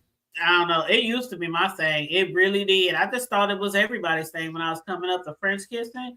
But as I got older, I was like, that's really not. Ooh. It's really not. But yeah, I used to be all in the French. And if you could French kiss, if you could and you did it really well, shit. But yeah. You know what was funny? French kiss something else.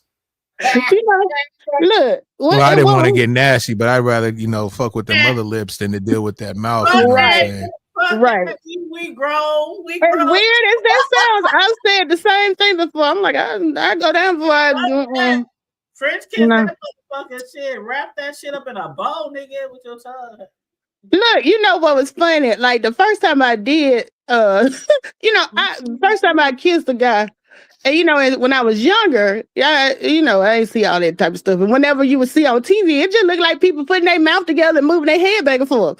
So the first time I did kiss somebody, we supposed to be doing that. I'm standing there thinking, what am I supposed to do with my tongue? Do I move it out the way? Or my first experience was with an older guy, and so he kind of like taught me how. I think I'm a pretty great kisser, by the way. But I was taught by somebody older, so I immediately, somebody got me in the background. I immediately knew how to kiss. But yeah, I can understand, like, if you never kissed somebody before. Who is that got me in the background? That's me. Okay, I just muted you. But I can understand, like, if you never kissed before and you I'm gonna mute you, TC. Okay, she's muted. But I can understand if you never kissed before and it's like your first time, it can be very, very awkward. I mean, your first time anything is very awkward. Hugging, kissing, touching, foreplay. The first time, and it don't matter if you've been in 10, 15 relationships before the person you with now, it still be a little awkward. And that's why I feel like there's the need where you should know well before time for that what somebody likes. All the talking, all the flirting, all the late nights, all the pillow talk, all that, all the dates and stuff. Like, about time you get there with that woman, about time you get there with that man, that's not the time to figure out what each other likes. You know what I mean? Like, I've always been the type of woman where I don't want to date no man who don't go downtown, and I will tell you that straight the fuck up. And see, that's not a deal breaker for me. I don't even care for that. That's a deal breaker for me. You know why? Because a lot of men want that thing sucked. A lot of men want that thing sucked, but some men don't want to return. And if I feel like this, if you don't want to do that to me, then I ain't gonna do that to you. And I don't. So it's like the principle of it. If I'm a giver, you gonna be a giver. I'm not gonna be the only. Nope, ain't no way, ain't no how. That's a deal breaker right there. And I thank God, I never met one who didn't. But I know women. No, come on now. Let me keep it hood. Let me keep it funky. I know women who have been in long-term relationships with men who have never done that to them, but they always want to put their thing in their mouth. That's not right. Well, see, I don't have no problem with that because I'd be like, skip it. I even if they try, sometimes I'm like, I don't want to do that. Don't be laughing at me. No. Don't. Mel said, skip it. That Yeah. shit fucks me up. Let's get Skip straight it. to the gusto, you know. Right, skip So, it. so you'll go down on a man even if he never That's does. crazy. But see, that's the difference, though. That's something that I enjoy doing. I enjoy doing it too. So but I also it don't enjoy Bless your receiving. hearts, man. You know, bless your hearts. it I also enjoy it doesn't matter if he want to do it because I'm not into it. So I guess I don't care. Oh, well, see, if you're not into it, if you don't like it, that's one thing. It's Now, one of them I know things. too many women who don't like it, but I'd rather just get to the good part. I don't want that. that is the good part to me. That should always happen first and maybe last. No. Skip it. Skip it. I'm ready to go straight to the beat down. I love my foreplay. Now there is times where this it's is just fucking great. spontaneous. There are times when you're just spontaneous and motherfucker will just turn that ass over. You know, okay. But like a normal situation where you might have some time and you know the kids might be asleep or whatever, and the foreplay is everything. The foreplay is everything. Yeah. Everything. Everything. Let me just say this. I think that all of that is about. Get in there, TC.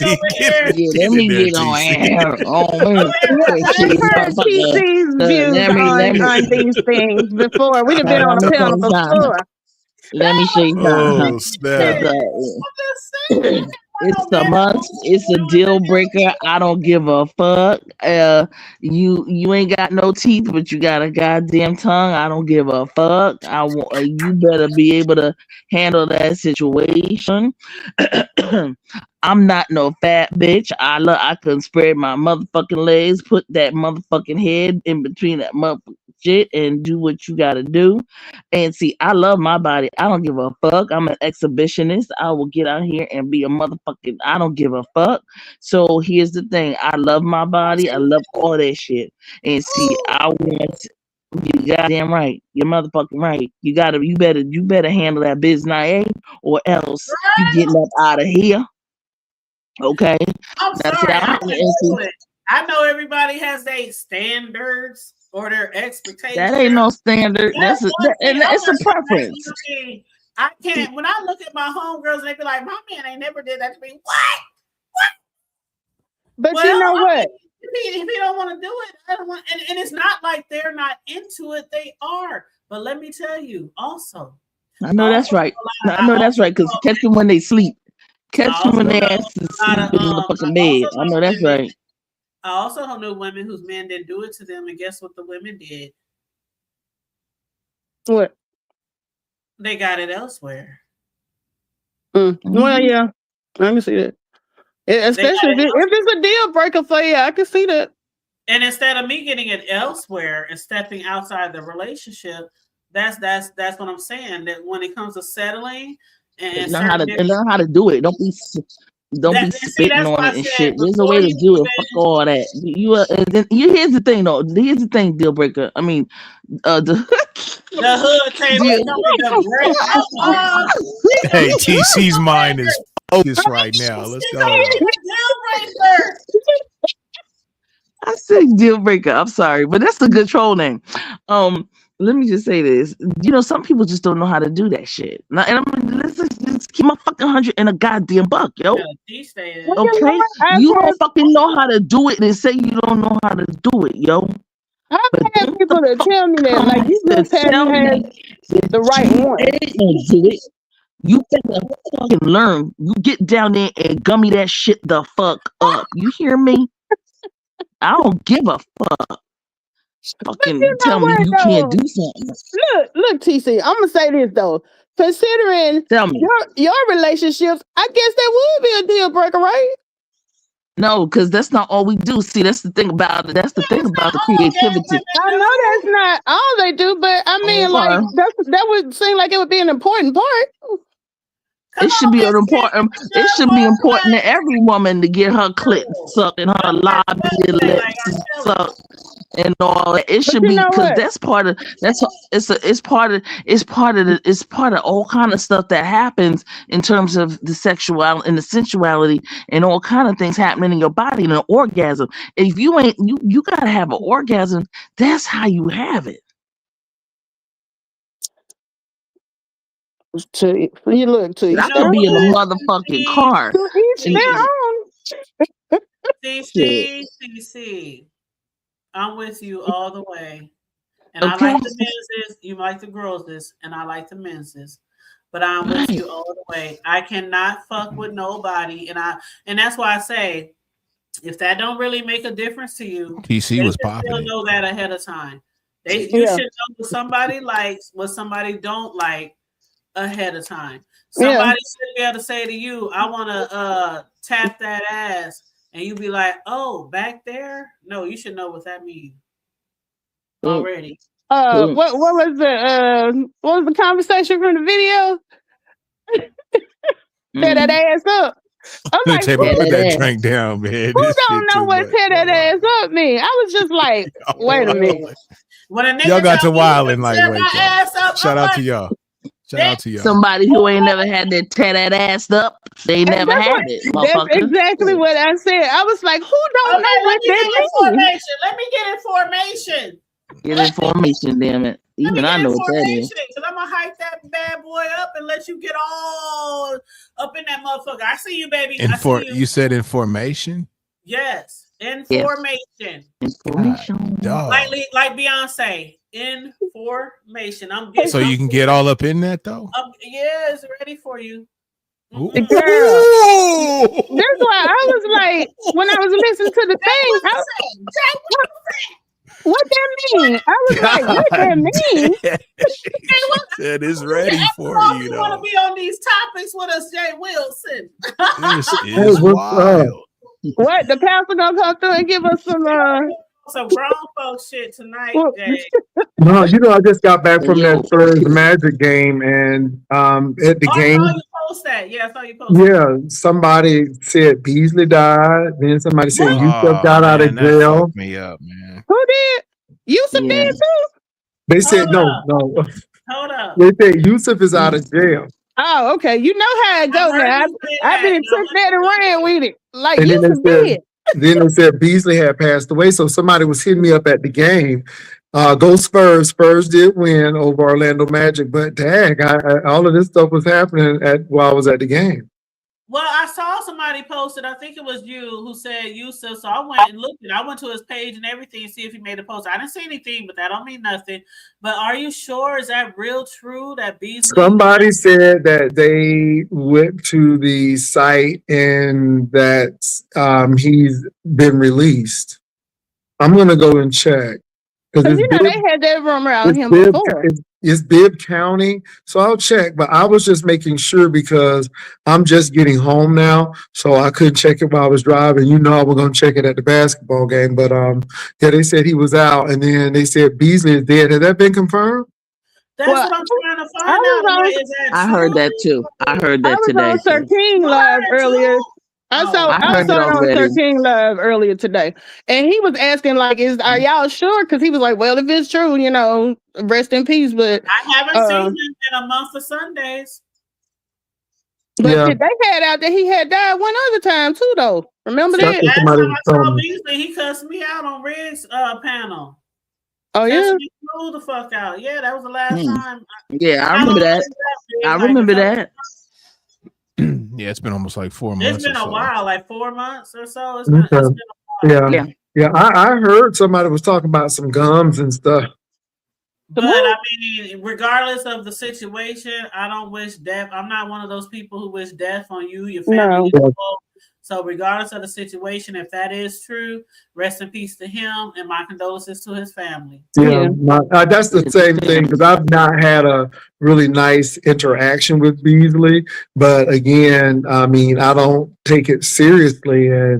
And I just said rest in peace and my condolences. And, now they said Lemon had a nervous breakdown because of it.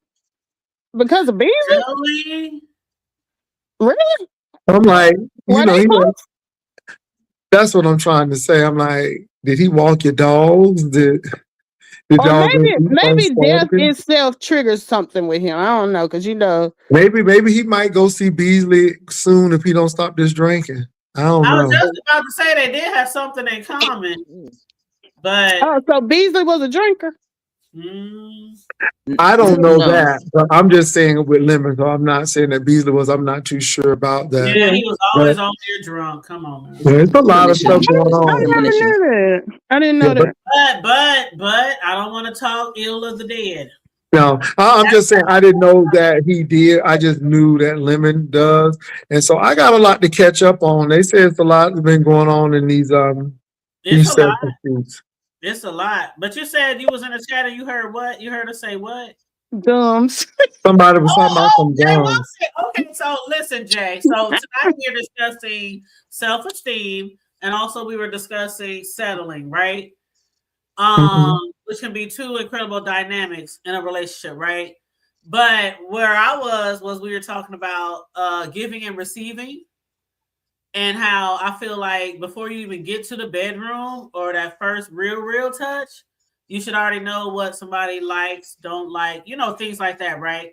Because when you're talking and flirting and all this, on the phone, in person, you get to talking about stuff like that, right? Eventually. And then when it's time to get down to the get down, you should know what somebody likes, right? So I was telling people that I don't date guys who don't like to go downtown.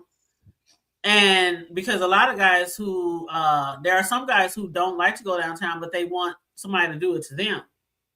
So I always make it very clear before we even get to that point, nigga, you got to go downtown. That's the way to my, you know what I'm saying? That's interesting. But TC agrees with me, but Mel, she's one of those women who be like, I don't really like that, so it don't really matter. So that's what we were discussing. Well, but I think that's important because it's what you like and what other people like. Because a lot of Black people, not all, but a lot of Black people have been very conservative in that area and conservative in a whole lot of areas. So I don't know. Some people do, some people don't. I think it's up to the person. Wow, that's deep. You know what? For me, and it depends on how you clean. For me, it's not so much. Oh, you definitely got to be clean. You got that right. Now, if you ain't clean, you got dust mites all over the place. That ain't happening. Both parts. Negative. You know what I'm saying? Well, when it comes to that, for me, it's not about being conservative. It's just that there's other stuff that you could do that I like better. So let's skip that part. Well, and then the other thing is and this is a personal thing, I have control issues, and usually with that, that's the part that I love, out of control. No.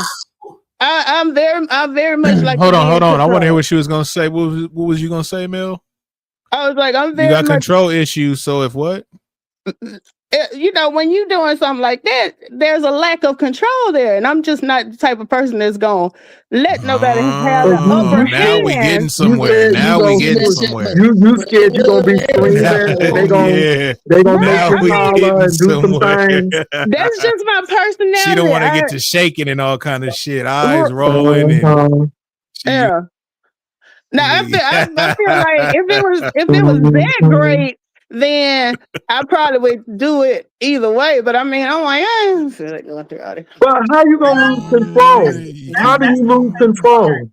How? I mean, if that person is doing that to you, how do you think you're gonna lose control? Because you can't control your reaction. You're not but then you can't control your reaction when you get. Mel, you're supposed to let that shit go, Mel. That's what you're supposed to do. Like I said, it's a personal thing.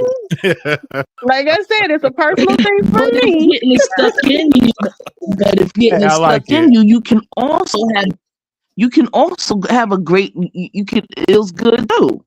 Yeah, so that's what's why the difference? Let's skip that other part. That's why I'm saying let's skip that other part, because I really would rather do the other part.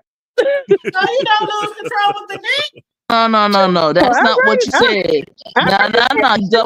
You double talking and wrapping up. No. Either or, if he hey TC, you ain't letting her walk it down, huh? If he hit that spot right, I can lose control with the D too. No, I don't lose control with that. See, that's the thing, and I think that's what it is because you scared that leg gonna shake and you gonna be hollering and doing all kind of stuff, and you don't want that because you don't want nobody to be talking about like, absolutely. Yeah, I heard that. I had a screaming. I had a screaming in that house. I said there were two parts to it. The first part is there are other areas of the session that I prefer more, and the other part is the control thing. So I think the control is the biggest thing. You right on both of them. Control. When I'm listening to your voice now and look like you can hit a high soprano too, I can. Yeah. But okay, here's the thing though. If I could do all of that from the other part, so I'm not too worried about that because from the other part that can happen too. But it's just like just get straight to that part. You want him. But first of all, understanding a woman that we can have multiple types of sex. I mean, orgasms, because different ways. And so that's just one orgasm. Then you go to that other part and another orgasm. Absolutely. Some people, like their titties to be sucked. Some people, their titties to be sucked. You feel me? Come on, man. So let's get you a couple of them in. You know what I'm talking about? Let's get you a couple of them in.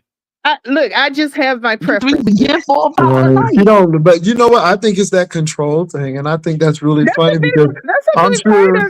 Hey, Miss So how do you feel if his eyes is rolling back in his head? Do you feel like you controlling that? Let it flow.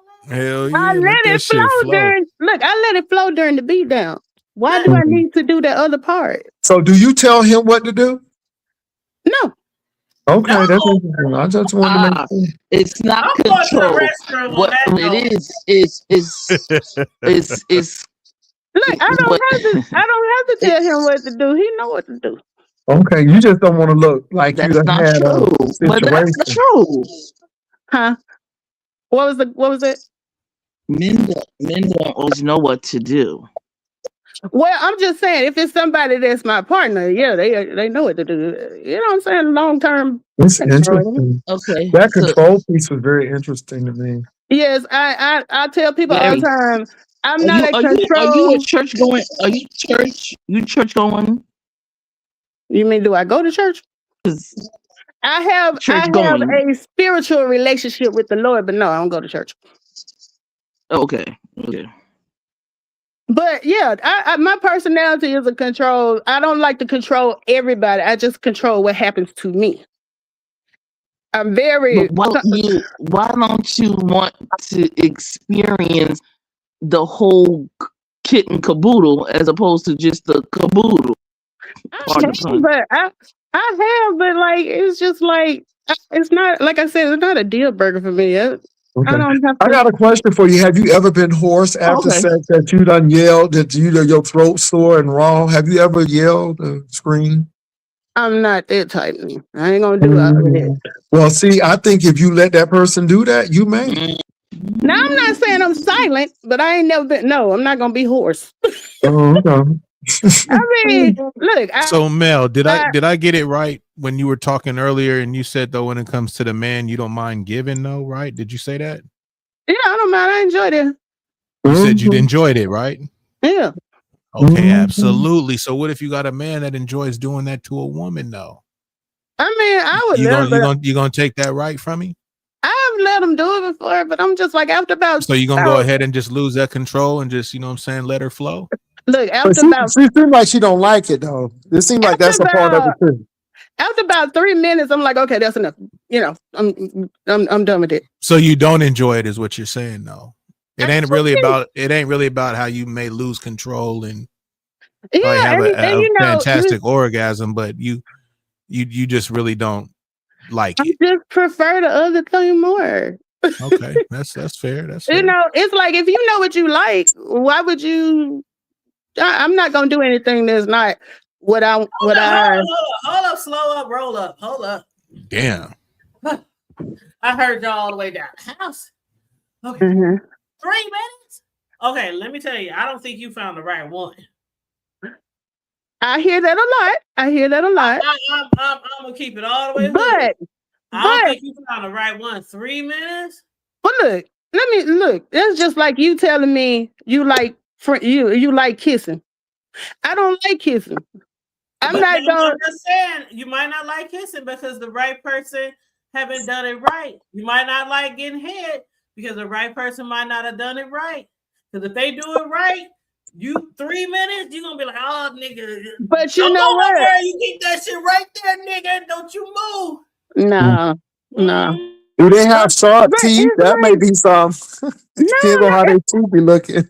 Let me say, I'm gonna say this. I've had some good experiences with oral, and I've had some amateur experiences. But either way, I'm just like, we ain't even got to do all that. Yeah. Okay, but you know, it may be a preference, and that's understandable. That's all it is. That's all some it is. people like it, some people don't. Gotcha. And you know what's funny though? When if I say that to a person that we hadn't done it yet, and I go ahead and tell them, look, I ain't really into that. Oh, now they on a mission. They gonna make me do it. You just ain't had the right one. But I'm like, let's skip all that. Let's just skip all that. Riggs, when I was down the hall, I heard Riggs say, "Oh, girl, I was trying to run my ass back to this damn computer." Riggs said, "So if a man really enjoys doing that, and I have met men who really, they love I have met some that really love it." I couldn't quite hear because I was running. I couldn't quite hear what your response was when you said, "Would you take that away from him?" What did you say? That's when I was saying I let him just about 2 or 3 minutes, and then let's move on. Okay, so that's what your okay. All I heard him and I say 3 minutes. I'm like, what? Okay, yeah. Okay, I got you. I'm gonna be honest. I'm one of them people. Well, no, I ain't gonna say all that. Don't say too much now. Yeah, I ain't gonna say all that. Because everything I be wanting to say on here, but I gotta remember where the fuck I'm. Yeah, that's why I like. Let me pump the brakes. Because like I said, I'm a very open person. People be asking me questions. I be like, I plead the fifth. I plead the fifth. But yeah, it's just this is just a preference. I ain't real big on it. Because like I was cool if that's your preference. It really is. We just fucking with you though, but because you know what? I dated a guy that as long as you want to, that's my preference. Shit. I dated this guy when I was living in South Carolina and he didn't want no head. Maybe that was a bad experience. That was my first time ever running across that. Maybe he had a bad experience. Yeah, somebody must have been very teethy. Somebody trying to take his whole head off, literally. But yeah, I was like, okay. I mean, my feelings weren't hurt. Some less. He probably wanted to get to the good down. Nobody ain't trying to get to the good down. Yeah, I be trying to go straight to it. I don't know. That's normal part of foreplay for me. I like it. I enjoy it, and I also like to give. So I definitely, and that's where TC, when she was saying earlier, I feel like there are certain things, the Bible mentioned, like TC said, unequally yoked. There are certain things that are not in the religious standpoint that I still feel like you should be, equally yoked. Like I said, I think that you should know what he wants, what he likes, what he don't like. You should have that right, because you don't want to get to that moment and then he'd be like, what? You don't suck dick? Oh, well, fuck it. It's a wrap. And y'all been together all these, you know what I'm saying? Yeah. Like, I do feel like, eventually, not right away. You ain't gonna set it on the first, second, or third date, but eventually you get to that point where you flirt and you talk and you on the phone, nigga talking about he wanna, tap that ass. And okay, baby, how you want to tap it? Let me tell you how I want it tapped. Well, usually we done had that discussion before we even make it this far. Oh my. So you tell them way ahead of hand, don't go down on me. How do you do it? How do you say it? Like, I don't like that. How I'm talking to y'all right now? That's how I talk to them. I don't need all that. I don't want all that. Just bypass all that shit and put the dick in. That's it.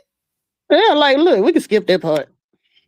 So foreplay has never got to that. Like, I just can't imagine. I'm not saying I don't. I'm not saying I don't do it. I'm just saying if I had my druthers, my preference would be to skip it. Girl, I look forward to that shit all the time. So let me ask you a question. Are there any other places? So okay, no, I'm not gonna ask Oh you. I'm Lord. gonna tell you. Like, I like my ears. I like my ears. I love kissing on the earlobe. I love, there's certain things, the neck.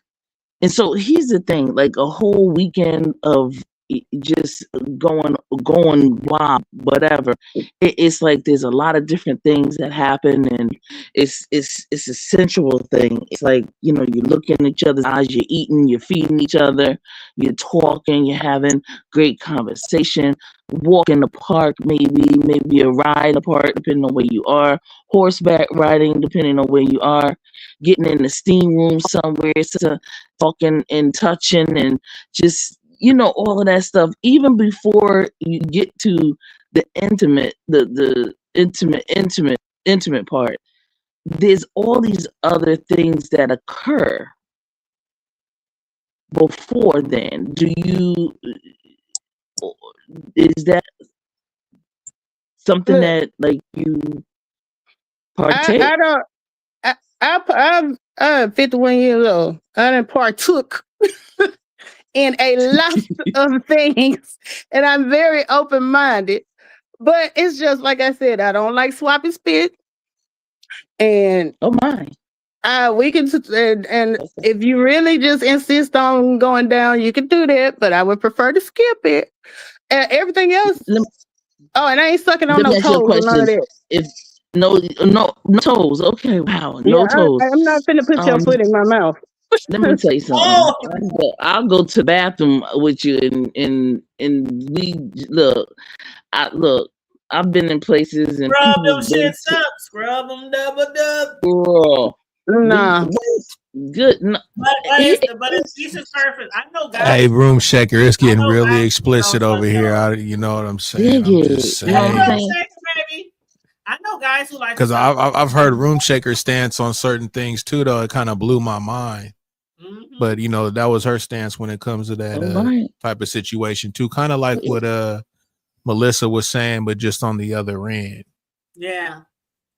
Like But the second it could be on both ends too, though. I'm not too sure. Yeah, like the sucking of the toes. I know guys who love it. Well, that's I know out. guys who That's don't. out. That's Yeah, you're not there's putting your guys who feet don't. nowhere near my face or Right. none of that. Right. And there's guys who don't, and there's guys who like. And when it comes to male, there's people who don't like it, and there's people who like. So it is a preference. It's a little explicit, Miss Piggy. You know what I mean? It ain't too crazy, but yeah, I was actually gonna go a little bit harder because Hood Table done said some things in the past, but I wasn't gonna bring it up because TC was on the panel too. But go ahead. You ain't It gonna looked bring like up what? Hold up. You ain't gonna bring up. you want me to bring it up? What? So you're giving me permission. I want to ask you a question. Okay, go ahead, TC. We all grown. She might forget. Yeah, she might forget. Go ahead. I want to ask Big Rig a question. Have you ever been over a friend's house to eat? No. Have you ever been like in the car and just handle the business there? I haven't had like a full-fledged fucking or nothing. But like driving and shit like that, absolutely had some definitely good play. Definitely. Now, have you done the play to? Absolutely, like driving. I like putting my hands on the leg and shit. I know and that's sometimes correct. I get to. Sometimes I get to venturing the fuck off. And like what I was Yeah. gonna say though is even with the when you was bringing up about the neck and the ears, those are all zones right there. Those are like my go-tos. And then also, the nipple play, I could have you fucking go through so many motherfucking situations just by, the way I'm touching on your nipples, you know what I mean? And like, when certain things and do it right, you know what I'm saying? The type of reaction you'll get will be a motherfucker. Erogenous zones. Absolutely. Yes. Absolutely. Yes. And then the thing, it's going to send the right type of, communication downstairs, you feel me, to have, that flower down there ready to bloom, you feel me, the thing gonna be soaking wet. Like I'm really into, I'm into, noises and everything, TC, when it comes to like sexual play. So like, You know, Right. I'm big on when I say I like to hear that thing talking all kind of shit. Like that shit makes it turns me on. You know what I'm saying? And I know she going through it because you know that shit. You know, is leaking like a faucet. You know what I'm saying? Right. And usually, you know, what comes with that is, you know, when you do some good oral, you know what I mean? You gonna send her through a motherfucking. You gonna send her through a movie.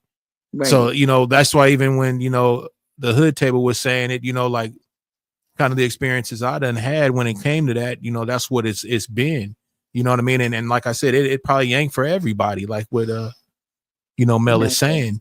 But but what you said, TC, was pretty hard because you was like, well, shit, you can go ahead and get you a nice orgasm with that. And then go ahead, if you're gonna do the pound town, you know, whatever, get you another one. Right. Why not? See, Why when not we get as many driving, as possible?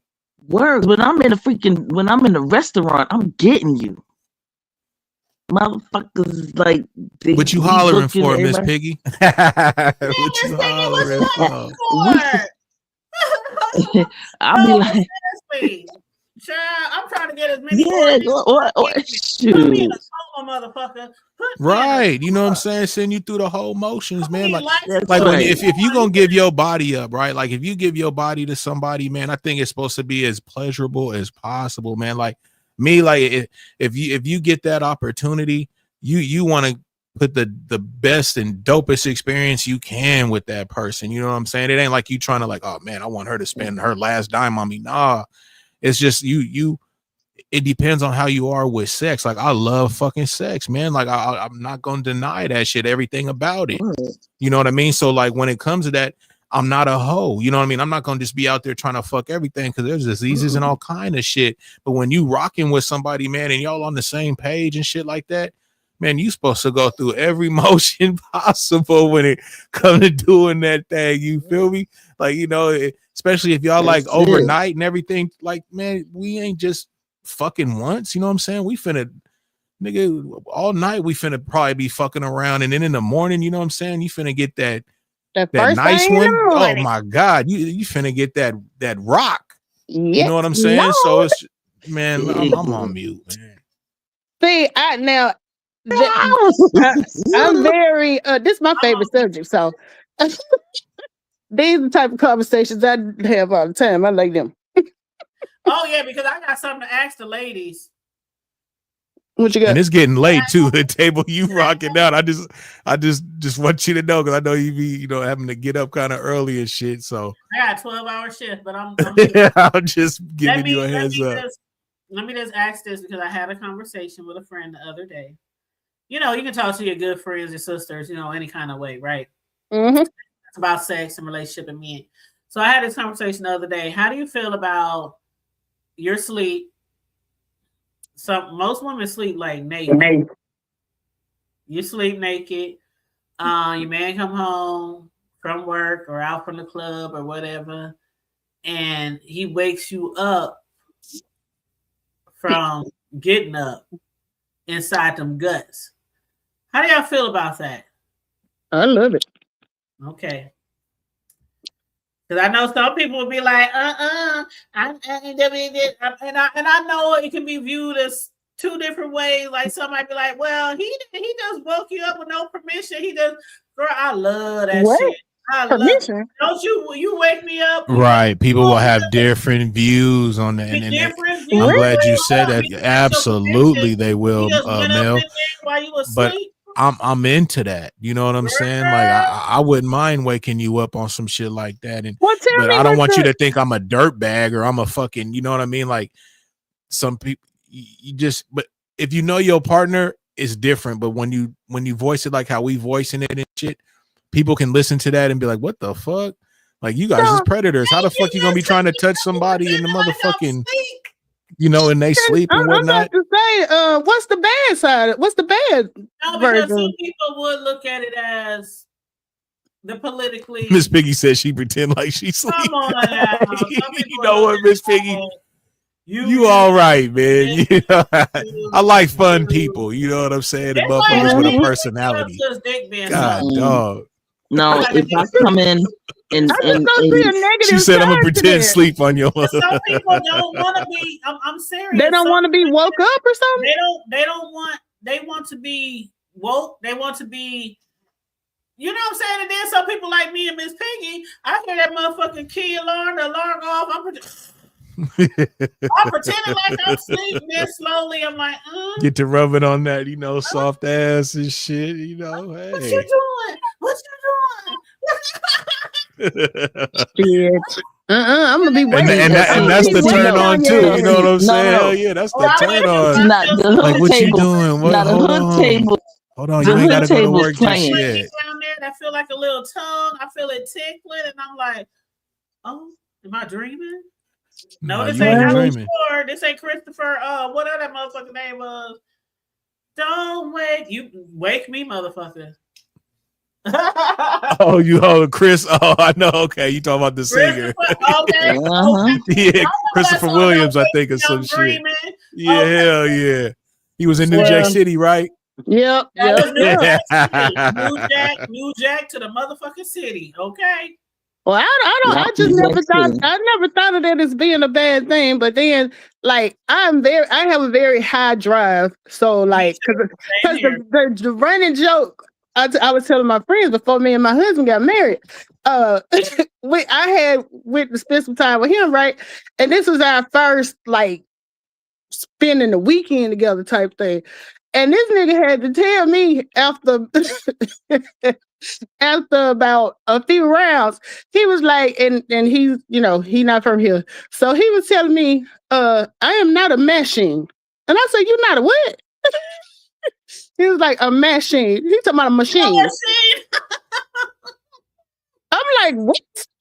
No, fuck that shit. You know what, Mel? You just said something right there. What is? When you said, because I didn't mention this before. I'm very my sex drive is like way up there, right?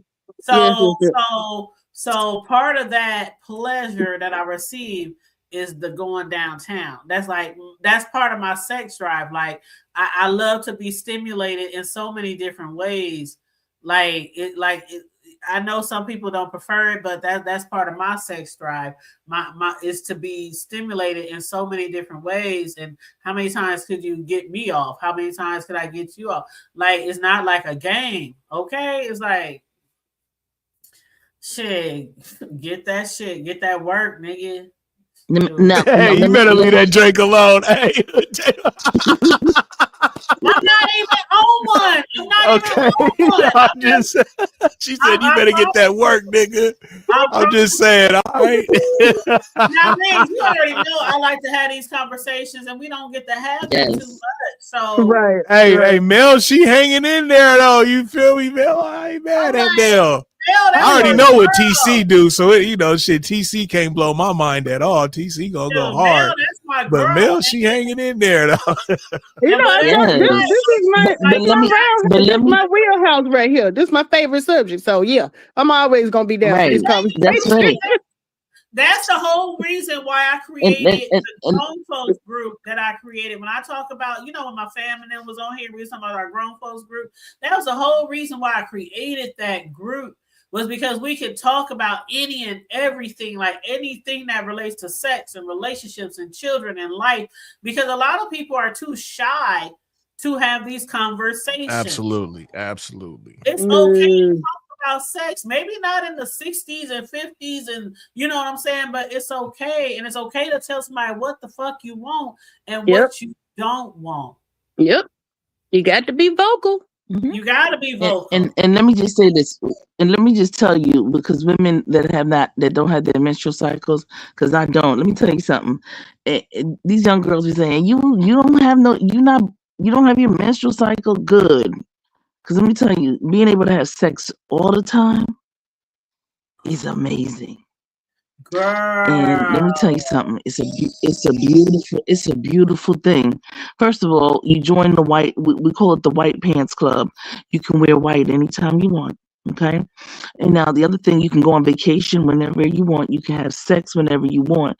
It's the whenever you want club. You see what I'm saying? Absolutely, we could do whatever. And I don't even like underwear, but like listen, we do it. Go in the summertime.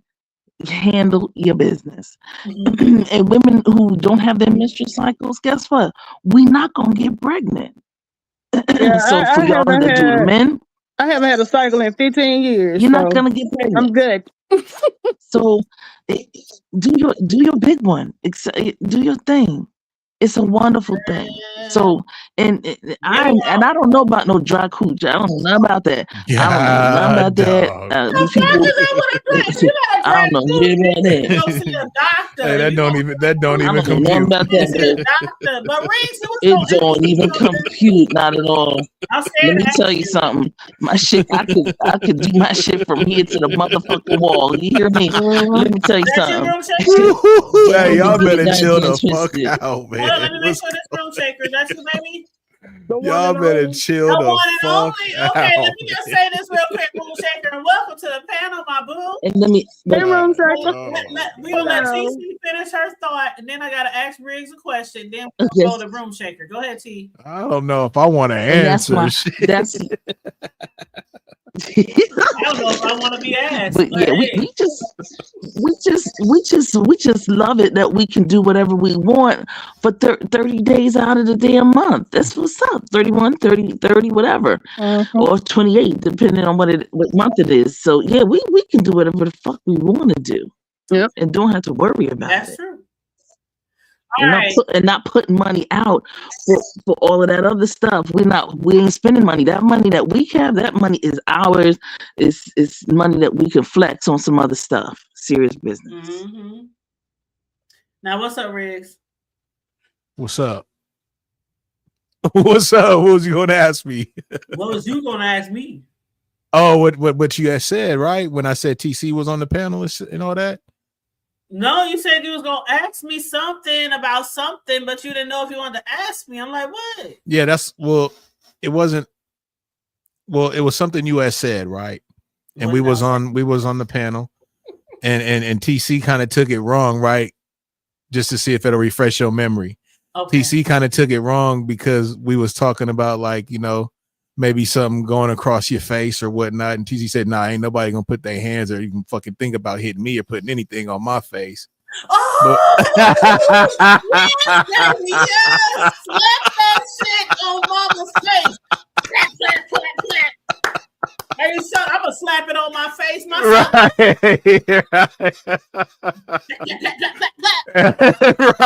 Right. So, but TC was like, no, ain't nobody gonna fucking hit me. And I was like, no, TC, I don't think she meant it like that. When she thought she was talking about being violent or something. Right. Yeah. Oh, okay. TC was like, let me hit you with a baseball bat. Take that, bitch. Take that. Right. TC was like, hold on. No, it ain't none of that. She's like, I love my face and everything. Ain't nobody gonna put their fucking hands on me. What the fuck you think this is? I'm very highly sexual, and I'm gonna let Room Shaker get in here, but I'm very you know, I was like, listen to Hood Table though. She was talking about, man, hey, I ain't mad at you though, man. Have a blast, man. Have fun with it. Where did Room Shaker? Who left? TC? I like all things sex, and I'm gonna put that on the table, and I'm gonna leave it right there when I say I like all things sex. Okay. Yeah. Slap it up, flip it up, rub it down. I like all things sex. I'm big. very sexual, highly affectionate. I love love. I love sex. I love stimulation. I love all that. I mean, I'm very open-minded when it comes to, you know, things of that nature.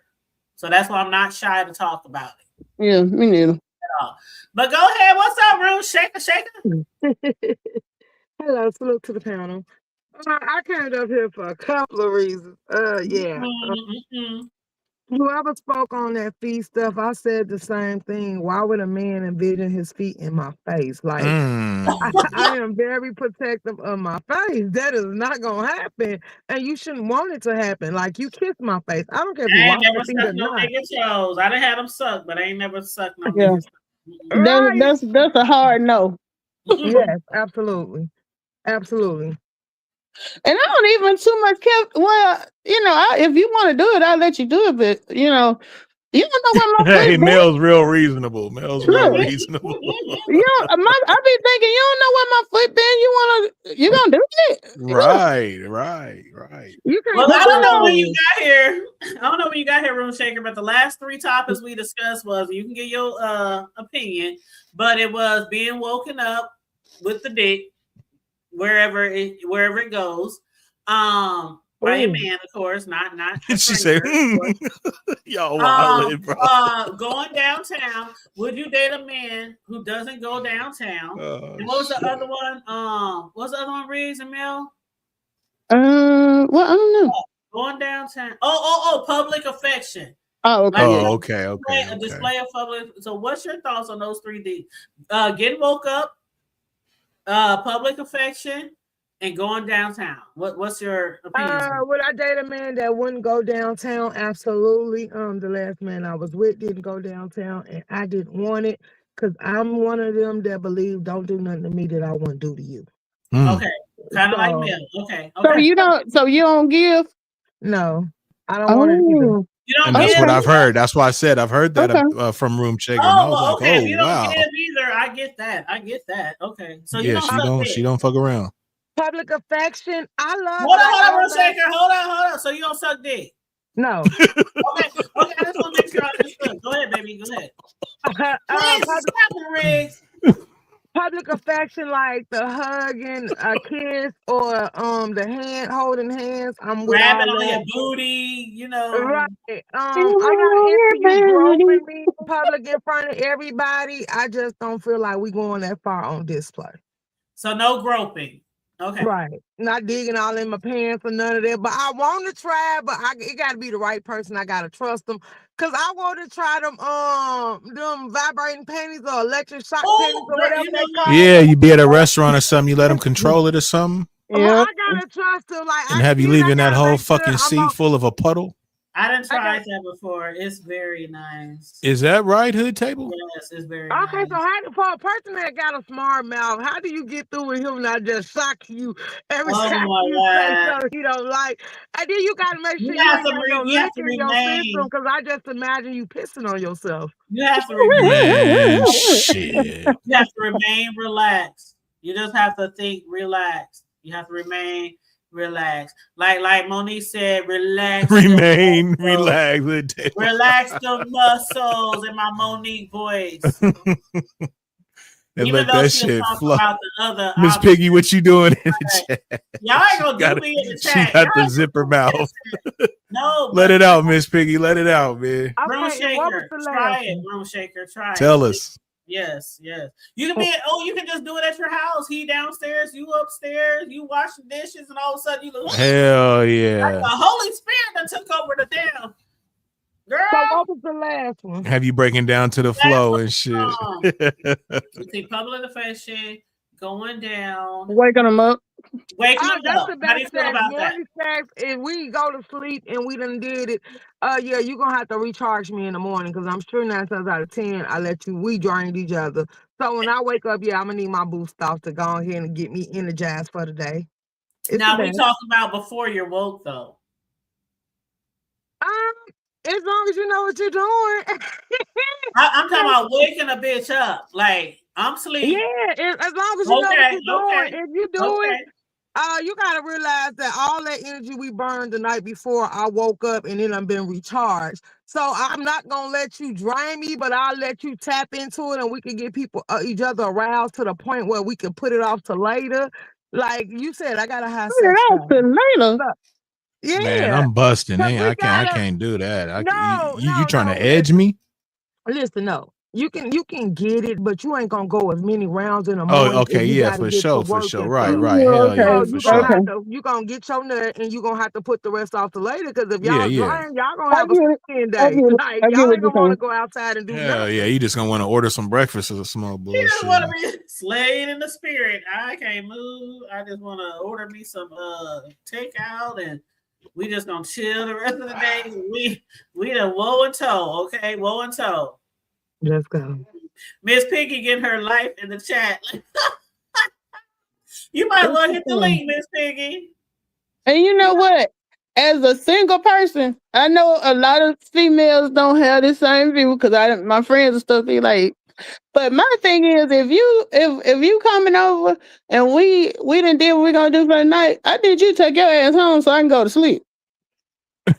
That's not always the case. But what if it be good and you want him to stay there so I you want can to get it popping throughout in the the morning? night. Like, I want it in the morning. I want, okay, I nigga, just, it's fine. I Just like, just don't want. It's like I be trying to enjoy the after by Mel myself. said, "Skip it." Yeah, I be trying to enjoy that afterglow feeling by after myself. party to the after party. You in the way? Go home. Oh wow. I ain't never said that. I be wanting See, you to stay there so when I want it, I can get it in the morning. That's a great attitude. It all depends too on how long you've been kicking it. Like sometimes in the very beginning, you're like, okay, all right, give your and kids. then you got to keep in mind too. I don't do relationships. But after a while, Okay, like so that's why you like that. months in, that nigga ain't gonna want to leave, and you ain't gonna want to leave his shit. And see, that's why I like a man who has his own place, his own spot, apartment, whatever. And I have my own spot, so sometimes I can spend time with you at your shit. Sometimes you spend time with my shit. I don't like to be always the one that's always catering as far as the spot. You know what I mean? Sometimes I want to leave and pack up my bag and grab my toothpaste and my extra set of panties and go to your shit. You know what I mean? Hey I man. my deodorant and my and get ready at your shit and walk out and go to work. You know what I mean? It's yeah. Okay, so I got another question because I heard something else I was talking about. God You damn. said wake up to him playing in any holes on your body, and I'm only acceptable for one hole. No, somebody said that on the panel. Like you Any wake up hoes? to any hole. Like I didn't see that. Maybe she told me. Was that when TC was talking? I didn't hear nobody say that. Yeah, it was a woman up here that said it. Go ahead. I don't think she used the verbiage any hoe, but I know TC said, every spot. Right. Well, yeah, I'm not And with the TC gay, so I don't think they even do that. Okay. Because I was about to say I'm not with anal at all. And And see, I I'm don't not have with no the problem with throat anal. or the mouth. So Mel popping it. Mel popping the it. hood table. Wait, hold on. Let me tell you something. Most of my heterosexual girlfriends, they don't have no problem with anal. So, and then I was saying in context of the holes, I said two different things. I was talking about like foreplay and like your earlobe, your ears, Right. sucking and things of that nature. I was talking about the whole entire journey The whole body. before you get to the intimate in the bed or wherever it is that you're gonna perform the wapty wop part. So I was talking about having breakfast, looking at each other's eyes, licking on each other's lips, feeding each other. It was a whole entire Thursday, Friday, Saturday, Sunday type drill. Okay. And I said all the holes, like some people like their armpits. I mean, let me be honest with you. Some people like their armpits kissed back on back of the knees. back of their knees. You hell motherfucking right. But that's a Plus zone though. the Back of the knee is a erogenous, zone. and then we were Yeah. talking about erogenous zones. And there are a plethora of erogenous zones that even most human beings haven't even gotten that far because motherfuckers work. They got hang-ups. They got to do this. They got to do that. And that got children. The kids come in, 3 and 4 year olds don't knock. So motherfuckers, you got to worry about that. All that kind of shit. So, by the time you get to it, you're a little older and you might be able to, indulge in these types of wonderful, entirely wonderful activity 30 days out of the year without having to worry about a menstrual cycle and all that bullshit, and things of that nature. You can fuck all you want. Shit. And you know what? As far as the spending the night, there's been plenty of times. I told y'all stories how my boys never knew I was even. They would be like, "Mom, when you gonna find a man? When you go?" I mean, they never knew what I was doing. Like they really didn't. And a lot of times I be doing my thing, and like you said, like spending the night, stuff like that. Sometimes you want them to stay up in that shit too. Sometimes, like, oh God. And then like early in the morning, okay, you gotta go. it's almost 5, 6, 7 time for me to get up and get everything going in my household. You got to get the fuck out of here. And then sometimes you like, okay, you know, it just depends on the relationship, how long you've been together, if you first met, if it's the first encounter in the bedroom after, you know, talking for a while, you know, and if you want to spend a night. But if you get that connection, you ain't gonna want them to go home. You go like, man, damn. But also, if you have children, like I don't want you, like, I don't want nobody meeting my children unless I know it's definitely like for the long run. So like, you gotta get our fucking hair out same minute. But Mel, as far as you said, as far as Mel was saying, when I say I like all sex,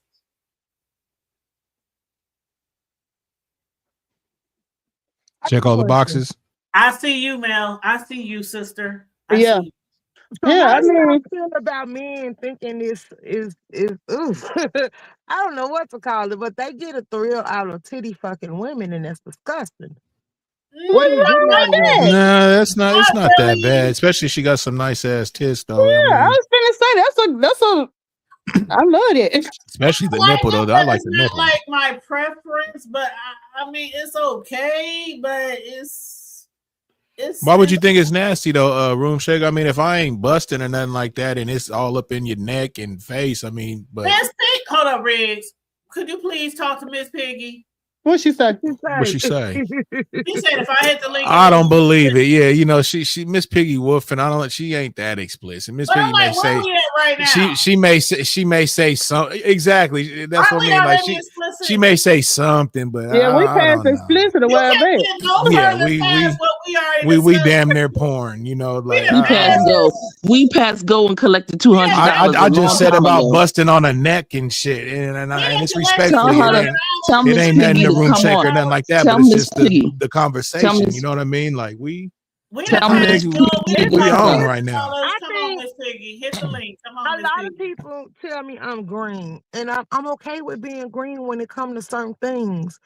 Because everybody got their preference. That's fine. I have always dated older, and they, like I say, they introduced me to a more sentiment background of it, like the whining, the dining, the coating, the candlelight meals, the relaxing, massaging of the body, sense of sore.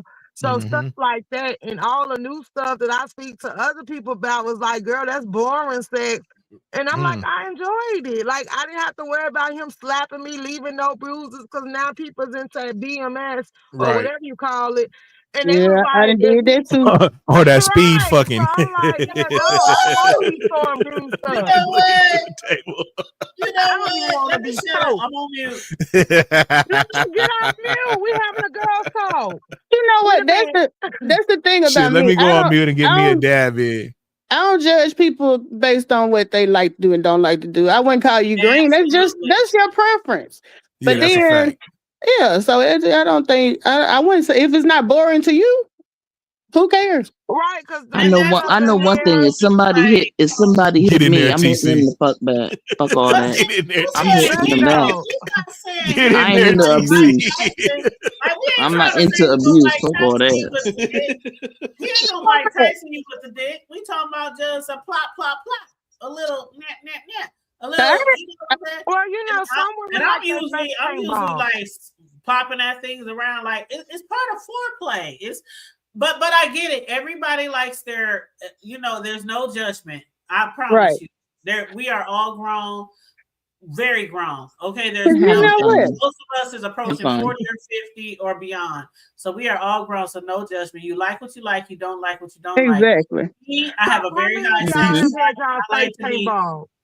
I like to be overly stimulated, and like I said, I don't have no.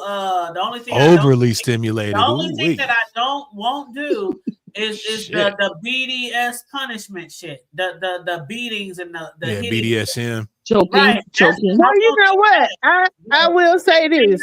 I'm good. Everything else, I'm good. Putting clothes clips on your nipples and shit. I mean, no, none of that was. No, I had a nigga. Let me tell y'all something. Let me keep it all funky, right? I had a nigga when I was younger, and he was older than me. He tried to do the fisting. God damn. I didn't know what fisting was, right? So when he went in with one finger, he went in with two fingers. He was trying to open that thing up.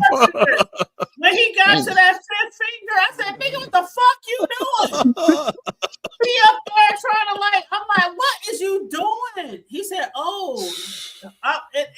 the first time I had never heard that terminology before. And I was like, what the fuck is you doing? That shit hurts. Get the fuck out of me. Like, well, I hope it does hurt, because if it don't, something wrong. When I tell you that was the last time that I ever saw that motherfucker. What the fuck is you doing? But that's that BD, what do you call it? BDS. BDSM. Well, look, I'm gonna tell y'all this. Don't judge me. Don't judge me now. But Go ahead. I had a relationship when I was in, well, no relationship. I had somebody I was dealing with when I was in South Carolina, and the way we got to talking is we was talking about, role play, all that type of stuff. So we did the whole BDSM thing. So but that was what we were doing every time. So one time he come up there, I was like, can we fuck like we like each other this time? And it was so. Like, can we just do the regular way? But I'm gonna be honest, when we tried that, it wasn't as good. So we went back to the knockdown track. That's cool. That the 50 Shades of Grey, that shit is cool, and that's what I love about. But it was BDSM too, so it was some choking and hitting and stuff involved. See, I'm cool on the choking if it's light choking. I don't want you to choke me till I pass out. Right. Riz, you always laughing at me. You know what? No, but I'm saying though, man, that's some real shit. And you gotta people that. But see, look, I done seen a lot of that type of shit. You know what I'm saying, and seen a lot of documentaries on that type of shit. And the thing is you can't just have anybody doing that type of shit. Exactly. Like some people really get some game on that, and then they know how to, to fuck around, because it's almost like an art. You got to know what the fuck you're doing, man. You don't want to be choking somebody and then fuck around and they pass out and shit on you. I'm not laughing at you, but that's some real shit. Because if you fucking around with somebody that just, sees the shit and wants to try it out on you and shit and don't know what the fuck he's doing, and shit. It do happen. People go to jail because they done choke somebody. You have a fucking situation. Shit, you had a motherfucker trying to fist you and shit. You know what I'm saying? All out the blue, like. A lot of motherfuckers ain't prepared for that type of activity. Yeah, that's gotta be. You know what I'm saying? That's something that's got to be discussed ahead of time. That ain't no spur of the moment thing. Well, that's something that's also you build yourself up to that type of shit. Right. You don't just have somebody that's coming up and I'm on mute. I was probably 24-ish, 25-ish when that happened, and I didn't know what was going on. You used to the fingers and shit, and the fingers going in, and you like, ooh la la. You enjoy yourself, the foreplay, and next thing I know, this nigga was like, what the fuck? But when Riggs was talking about trust, when it comes to that's whether it's handcuffs, that's whether it's choking, that's whether it's even, and some people like it and some people don't, but backdoor action. You have to trust somebody to take care of you. Mm-hmm. You have to trust somebody, and if you don't really trust people, the blindfolds, the handcuffs, any of that, I'm not talking about the beating and the whips and all that, but just general freaky shit. You have to trust somebody, and there's certain things that I won't do with a random. There's no way that I'll do stuff with somebody, I'm just having a situationship. No, there's certain things that I won't do unless I'm in an actual relationship, because I want to make sure I trust you. So yeah, you gotta have that trust. Otherwise, shit. Yeah, role play is nice, but it's Miss Piggy talking about no lube. Miss Piggy, if you got your foreplay game right, you don't need no lube. That motherfucker finna That's what be I'm saying. Like, where the fuck Uchi these coochie la la la. You know what I'm saying? Like, you ain't gonna need no type of lube. But if you do fuck with lube, you do need always get water based. If you do need some other action, you do need some lube. Yo, what you need to do is drink water. Fuck that shit. Drink water and change your diet. Areas. We talking about two different areas. You too much sodium in your body. And certain The areas reason why you are dry, natural. if you dry down there, there's too much sodium in your body. That's No, we number talk one. about different areas, TC. There are certain areas where it's natural, and there are certain areas where you need to lube. And so for the people who like those type of things, you do need to be well lubed. You do need to be well cleansed. You have to prep and prepare. That's a fact, Miss Piggy. Lube for the back. I got you. Who, for the back. There's certain reasons why you Because might. I was gonna say, some people do the lubes because they got the little stuff in it to add that little extra tingle or whatever. So it might not It gets warm and shit like that. It might not necessarily be for dryness, but it's to add a little. Just the extra, especially if he's really big. Like there's some women who get really wet, but if they dealing with a big motherfucker, a little lube don't hurt. A little lube don't hurt. Because some guys you might be fucking with a 5, 6, 7. Then you meet a 9, 10, 11. You know, it's like all the juices in the world when it comes to a big nigga. It's like, okay. Shit, I had a nigga so big one time. Who laughing, man?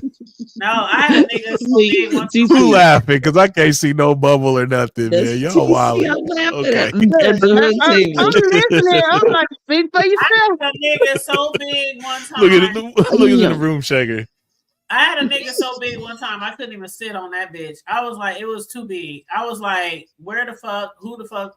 Where the fuck you come from? This is some alien shit. No, can't do it. We didn't even last that long. It was a very short-lived relationship. And that was the first time I ever was like, I can't even fuck you. I can't. It was just too much. It was too much. Too much. No. I ain't ran across nothing that was too much. I'm like, my son. Miss Piggy said, speak for yourself, Hood Table. Thank you. Speak for yourself. She said she finna take it. No, it was like a 12, and it was large, and it was wide, and it was on all sides. No, 12s. No, that nigga had some. It had the girth and everything. Miss Piggy talking about hooks and shit. It had the girth and the 12 inches. No. Now curves. The next one gonna be a curve. Miss Oh, Piggy. the curved ones are nice. No. I'm comfortable up to like a 10. That nigga had a 12 and the girth. And it was like it was when it gets uncomfortable, it's not fun. If it's uncomfortable, and there's some women, hey, we see the porn stars taking all them things, them big ass 12s, and we see the porn stars doing that shit. I'm sure they probably work out for that shit and prepare for it. But us normal girls with the normal vajayjays, I couldn't.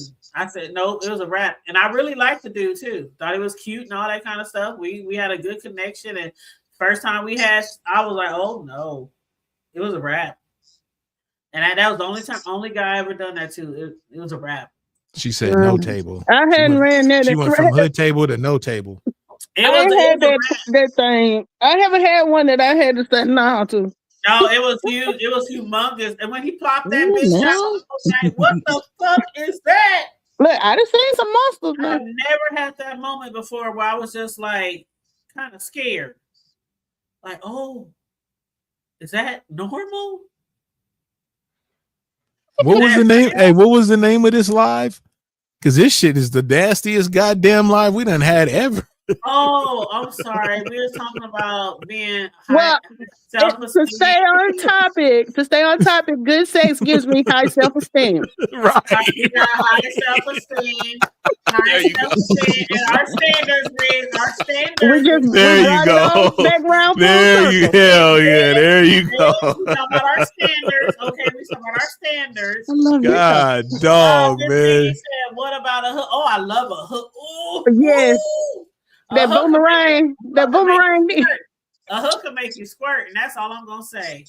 All Keep them sides. I'm going on mute. Anybody else? Look, I like the boomerang. Make you squirt. Oh shit! Y'all finally getting there. Now we talking about squirting. Now we go. The squirting thing. Everybody can't make it happen. I know that's a shame. Because when you can squirt.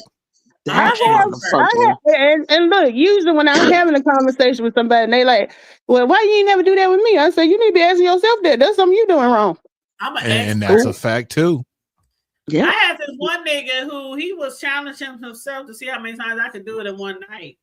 Girl, it was a mess. Literally. Shit, sometimes like, you getting it right, you can get it back to back. That's what I'm saying. This nigga was like, how many times did I get you to do it in one night? Like, I'm like, come on now. Mel, how you be saying you don't like to lose control? I was literally damn near lifeless by the morning. The squirt is cool, but I like the shake. It was if I get the shake out of you, the Bambi legs, man. But that comes with the shaking. Not all the time. I don't know, Rick. Okay, not all the time. Everybody's because not all the time, because like sometimes it's like okay, and it'd be a good squirt, but then sometimes you done whole body done turned into a vibrator on a nigga, like you know what I'm saying? I'm like, what the fuck? Having a damn seizure or something. Now that's when I know shit. That's a good one right there.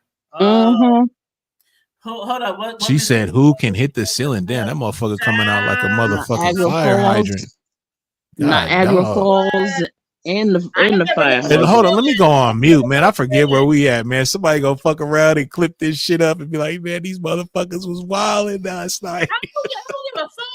Right. I don't go. We grown. These motherfuckers gonna be calling us some motherfucking porn stars and shit because of this motherfucking drag lie. people's kids and drag people's parents and grab dead. Hey, you ain't never lied though, hood table. You know what I'm saying? At least we talking about some nice orgasms around this motherfucker. We ain't talking about. Y'all motherfuckers on here fucking all kind of niggas behind the scene and doing all kind of fuck shit. Fuck that shit. We can talk about what the fuck we want to over here. There you go. Grown ass individuals. Drop mic. Look, that's like this. I had this one. I'm a cougar. I like them. I like the younger ones, right? So it was a guy I was talking to, and it got to going and going. And man, you like I said, I'm 50 now. I done got a little older, so I ain't where I was 20 years ago. And you know how you're like, when he gonna nut? So I'm like, maybe I need to. I had my friends laughing. I'm like, I'm starting to trying to throw out some magic words and stuff. I'm like, Uncle, you win. Or boomerang, bingo. What do you need to say? Skip it. It's pineapples. No, that's not what I'm saying. I'm trying to make this nigga go on and nut, but he was like really long-winded. So I'm like, you know how sometimes you can just talk to him and then just make it. So I'm like trying to find the magic word. I'm like, alakazam. So he was a long digger. Hey, you know what, Mel? You funny than a motherfucker, man. Hey, you should have hit the link 4 lives ago. Right. Okay, room shaker. Let me ask the ladies, okay? I think that's a good thing. RS been on mute. If it takes a man quite some time, because it's a good thing. All through type of orgasms and emotions, and like I'd rather have them take too long than real quick. Right. But I ain't even got my shit off, and you know how they be on the comedians. Well, you better. I don't know what to do. I got mine. Nah, shit. Stay in for the long run, niggas. For the long run.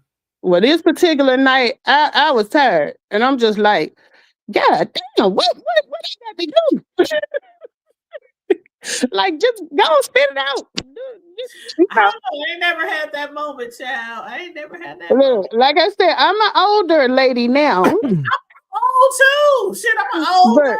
But back in the, I ain't got that same stamina. It ain't amazing like it used to be. Girl, all you gotta do is switch it up. Just switch it around, switch it up, change positions. May have to put the leg this way, may have to stretch that way, may have to, you gotta make it work, honey. Make it work. There's one thing I got that. That's just like the men. I mean, see, women as women, we can't feel some type of way when we get older because men go through shit too when they older. That's why I keep them. That's why I'm a cougar. sometimes it takes them a while to rise to the occasion. Sometimes it takes them a while to get to the end. Sometimes it takes I mean, that comes with age. And see, that's the thing that I love about real relationships, whereas till the end, death do us apart, sickness through health, because you have to understand those things when you're in that type of relationship.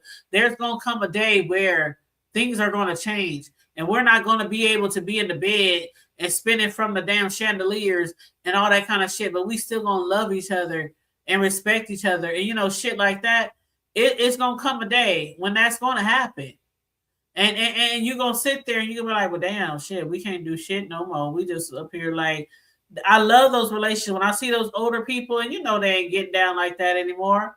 But you see that love in their eyes when they look at each other. That's the type of shit that I want. That's exactly. That's the type of shit that had me like gag. I don't want it. That's the kind of shit that had me down. Like, damn, I wish I could drop it like I used to back in the day. But baby, just turn me around. Just turn me around. Because I'm gonna be honest. Mama ready.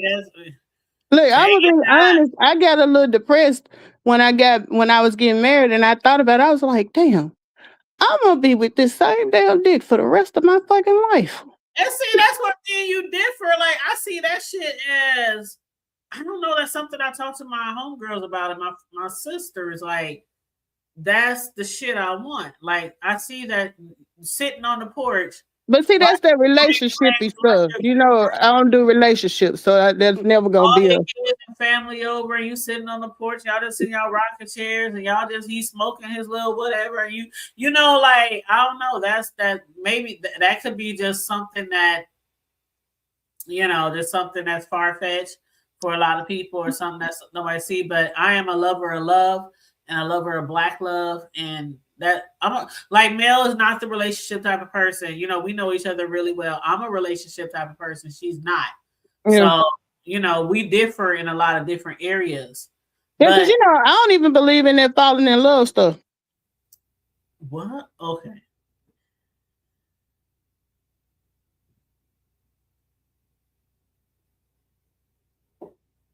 Anybody want to say something? And I've had this conversation with on the panel with TC before. I think we was over at BB Nice or somewhere, and like I was like, "Nah, I don't believe in the love thing." What do you mean? What I'm saying is, I don't believe in the whole falling in love. So you don't believe that people could be in love in a relationship? I just think that's no. You can love a person. But as far as in love, that I don't believe in.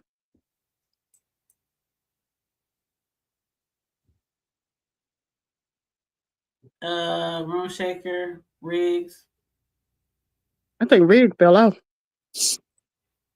Yeah, I definitely believe in falling in love and being in love. I definitely believe there's a difference. Yeah, and I definitely believe that most relationships end because people have fell out of love, but they still might love you, but they fell out of love. Yeah, I mean, I can love you, but I just, as far as the falling in love, I always be like, that's just the new part of it. When you start talking to somebody new and it's fresh and everything, but after a while you get to where, the newness will wear off. This is where I feel, and I guess they'll chime in when they're ready, but I feel like in the beginning, Riggs and I was talking about last week, lust versus love. Right. And I do believe in the beginning, there is lust. Automatically. See somebody, he's fine. She's fine. She got a big booty, nice breasts. You see him, he looks good, whatever. I believe lust comes before love, obviously. But then once you get to know each other, I do believe in love and falling in love. Like, I don't know. I've been in love, a few times, so I do definitely believe in it. I know what it feels like, but I also know what it can make you do as well.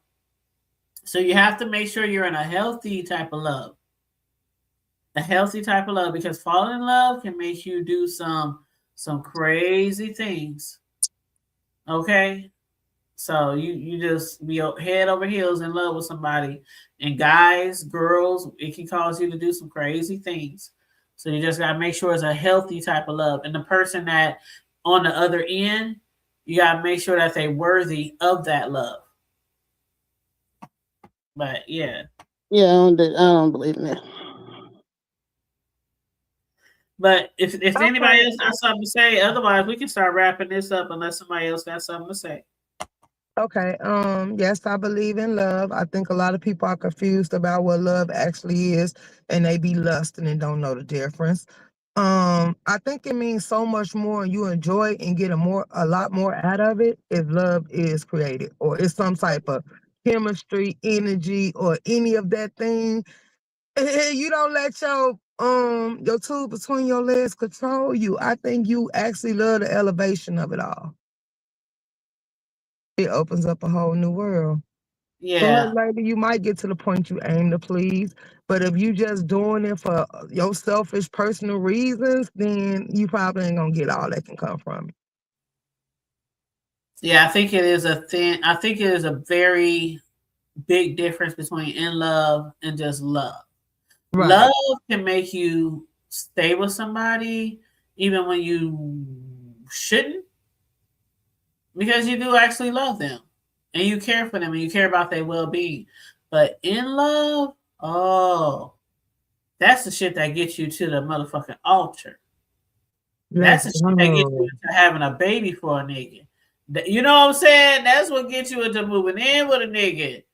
Shit like that. It But won't trade in your gloves and sit the hell down and just focus on him in life. Like, it yeah, takes you to a whole different aspect of life and a you're different right. outlet too. You're right. You're right. But we all experience different things. And that's Yeah. what I love about our shows that Riggs and I do. We all experience different things, from sex to relationships, friends, family, children, work, life. I love hearing different, opinions, different, points of views from different women, different men. One day, hopefully, Riggs will get the niggas to step up a little bit more on our platforms, and give their points of views. But regardless, I love having the interaction, the engagement with our supporters, the people who do support our channels. We know we be few in numbers because of the topic that we discuss, surrounded by the B sector. But we know that what we do is valuable as well. And we know from certain people, just from the feedback, we know we are appreciated. So on that note, I do want to say thank you guys. I love you guys. Everybody who hit the panel, everybody who engaged in the chat, the likes, the shares. Feel free to cash out Riggs, $ Riggs twice. Feel free to cash out me, the Hood Table 402.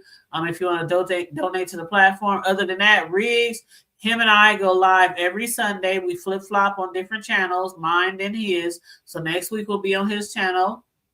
God willing, like they say in the church, God willing, we be on his panel next Sunday. But he does go live on like Wednesdays and Fridays and things like that. So please make sure you guys support his channel. If you haven't already subscribed to Riggs, make sure you support him. Big Riggs slap on the block with Riggs, okay?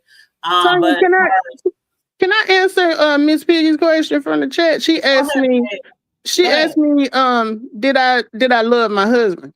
Oh, okay. The answer to that is yes, I loved him. I still got love for him.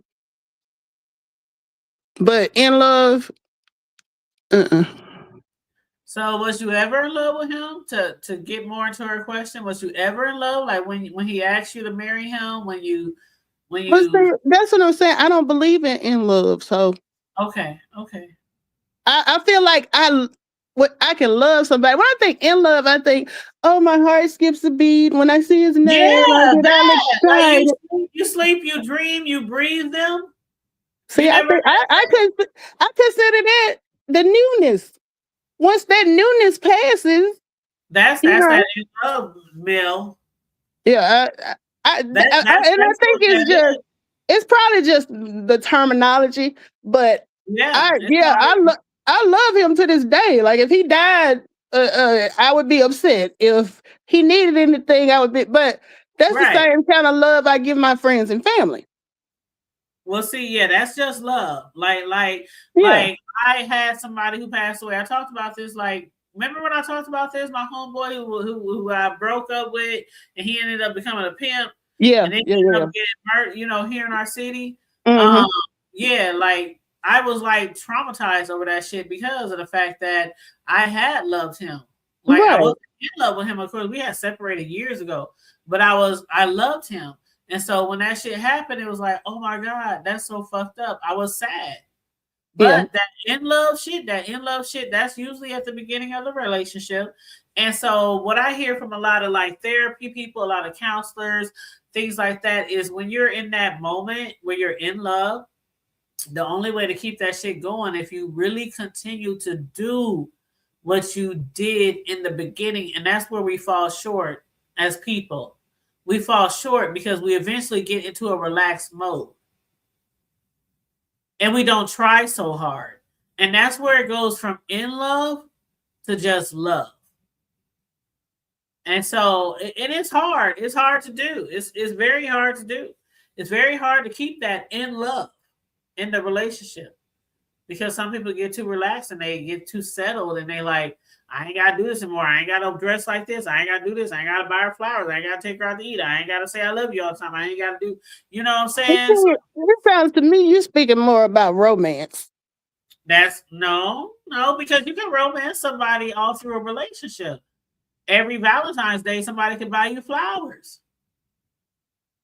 Well, you know what I mean? I just feel like the love that I have, it's not going anywhere. What to me in love is just, when it, like I said, when it's new and y'all learning each other and you get excited when you get a text and all that type of stuff.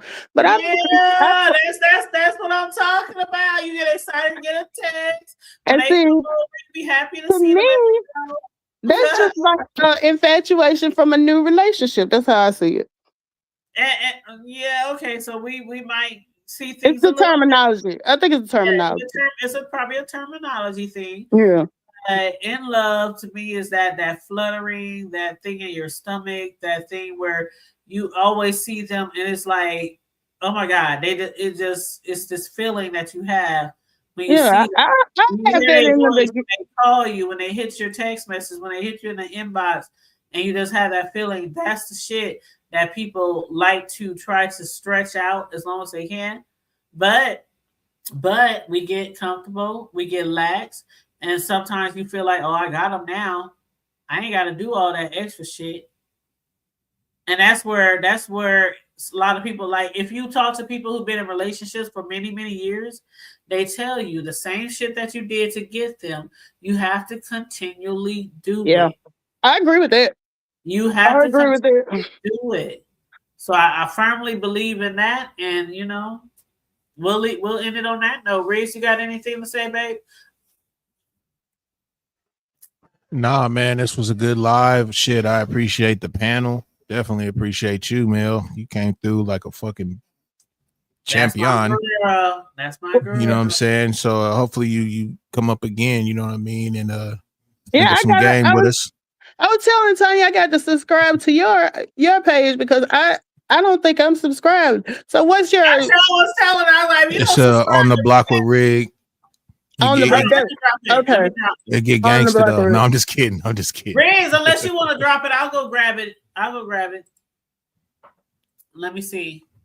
Because I told her, she'll tell you. I told her the other day, I'm like, you ain't subscribed to Riggs? Yeah, I didn't know. Yeah, slide through and check us out, man. Because like she said, we bounce back, you know what I'm saying, in force. So this Sunday we over here. Next Sunday we're gonna be over at my shit. Well, yeah, I'll come through. I always tell people, yeah, we do our Sundays, but Riggs do things on like Wednesdays and Fridays, and he discusses a plethora of different type of topics. It could be family, it could be celebrities, it could be news, it could be whatever. Like he's kind of like me, where we discuss, a lot of different things. Mm-hmm. So, yeah, please hit him up and make sure you subscribe and hit the note. That's for everybody. I'm about to hit this. I will. Chat. There's his link in the chat for the people who are not subscribed to him. But yes, that's it. Yeah. Well, I will definitely subscribe because Tanya, I love to run my mouth. So. And I love a good conversation. And it's good because I always do open panel too, so it's good. Yeah. Absolutely. Well, I appreciate y'all having me. I'm gonna go on and drop down. Room All Shaker right, you Show. have a great night, early morning. All right, y'all too. And shout All right, out to love Room you, Shaker. Peggy. You have a good day at work, Room Shaker. I appreciate you sliding through and fucking Room with us. Shaker, where's she working at this time? Room Shaker, where you working at? I think she Or do she like come out- graveyard shift and shit. Oh. Appreciate you, Miss Piggy. You always be I was rocking. really like, Appreciate where you. the fuck she working this time of night? Oh, thank you, Miss Piggy. Oh my God, thank you so much. You said enjoy the live, ladies and gents. Have a good. Thank you so much. You know me and Riggs and I always say that me and Riggs and I. But we appreciate each and every one of you, those who support us. And me and Riggs always say we might be few in numbers, but the engagement be like off the chain, y'all. And we really do appreciate you guys and love you guys. So we almost gave him 4 hours tonight, man. I know, ain't that crazy? But shout out to the replay gang. No, you have a good night, though, Hood Table. I'm up out of here. I'm up out of here too. It's an early morning, long day. Thank you, Riggs. Love you guys. Love you, Riggs. I will holler at you guys later. Make sure you guys, again, if you haven't subscribed to Riggs, make sure you go over there, hit that link in the chat. If you want to donate to him for his commentary, $ Riggs twice. If you want to donate to the Hood Table, $ the Hood Table 402. Make sure you guys like and share the video. Subscribe if you haven't already subscribed. What's Room Shaker saying? Hold on, let me see what she's saying. Private health care. Oh, okay, that's what's up. I have a homegirl who does that, and she does it at night too. That's what's up. Take care of them, okay? Take care of them. That is a very, very important job. Very, very important job. Our caretakers, nurses, home aides, all that type of shit, CNAs, all that med aides, all that kind of shit. Very important work. Very important. So don't work too hard though, Room Shaking. But yeah, so like, share, and subscribe, please, and thank you very much. I'm trying to stick to my little trend of going live at least 30 minutes to an hour every day. So I will try to come live again tomorrow, depending on what's going on here in the B sector or in trending news or whatever. But you guys stay safe, be blessed, remain vigilant at all times, and always remember to keep it hood.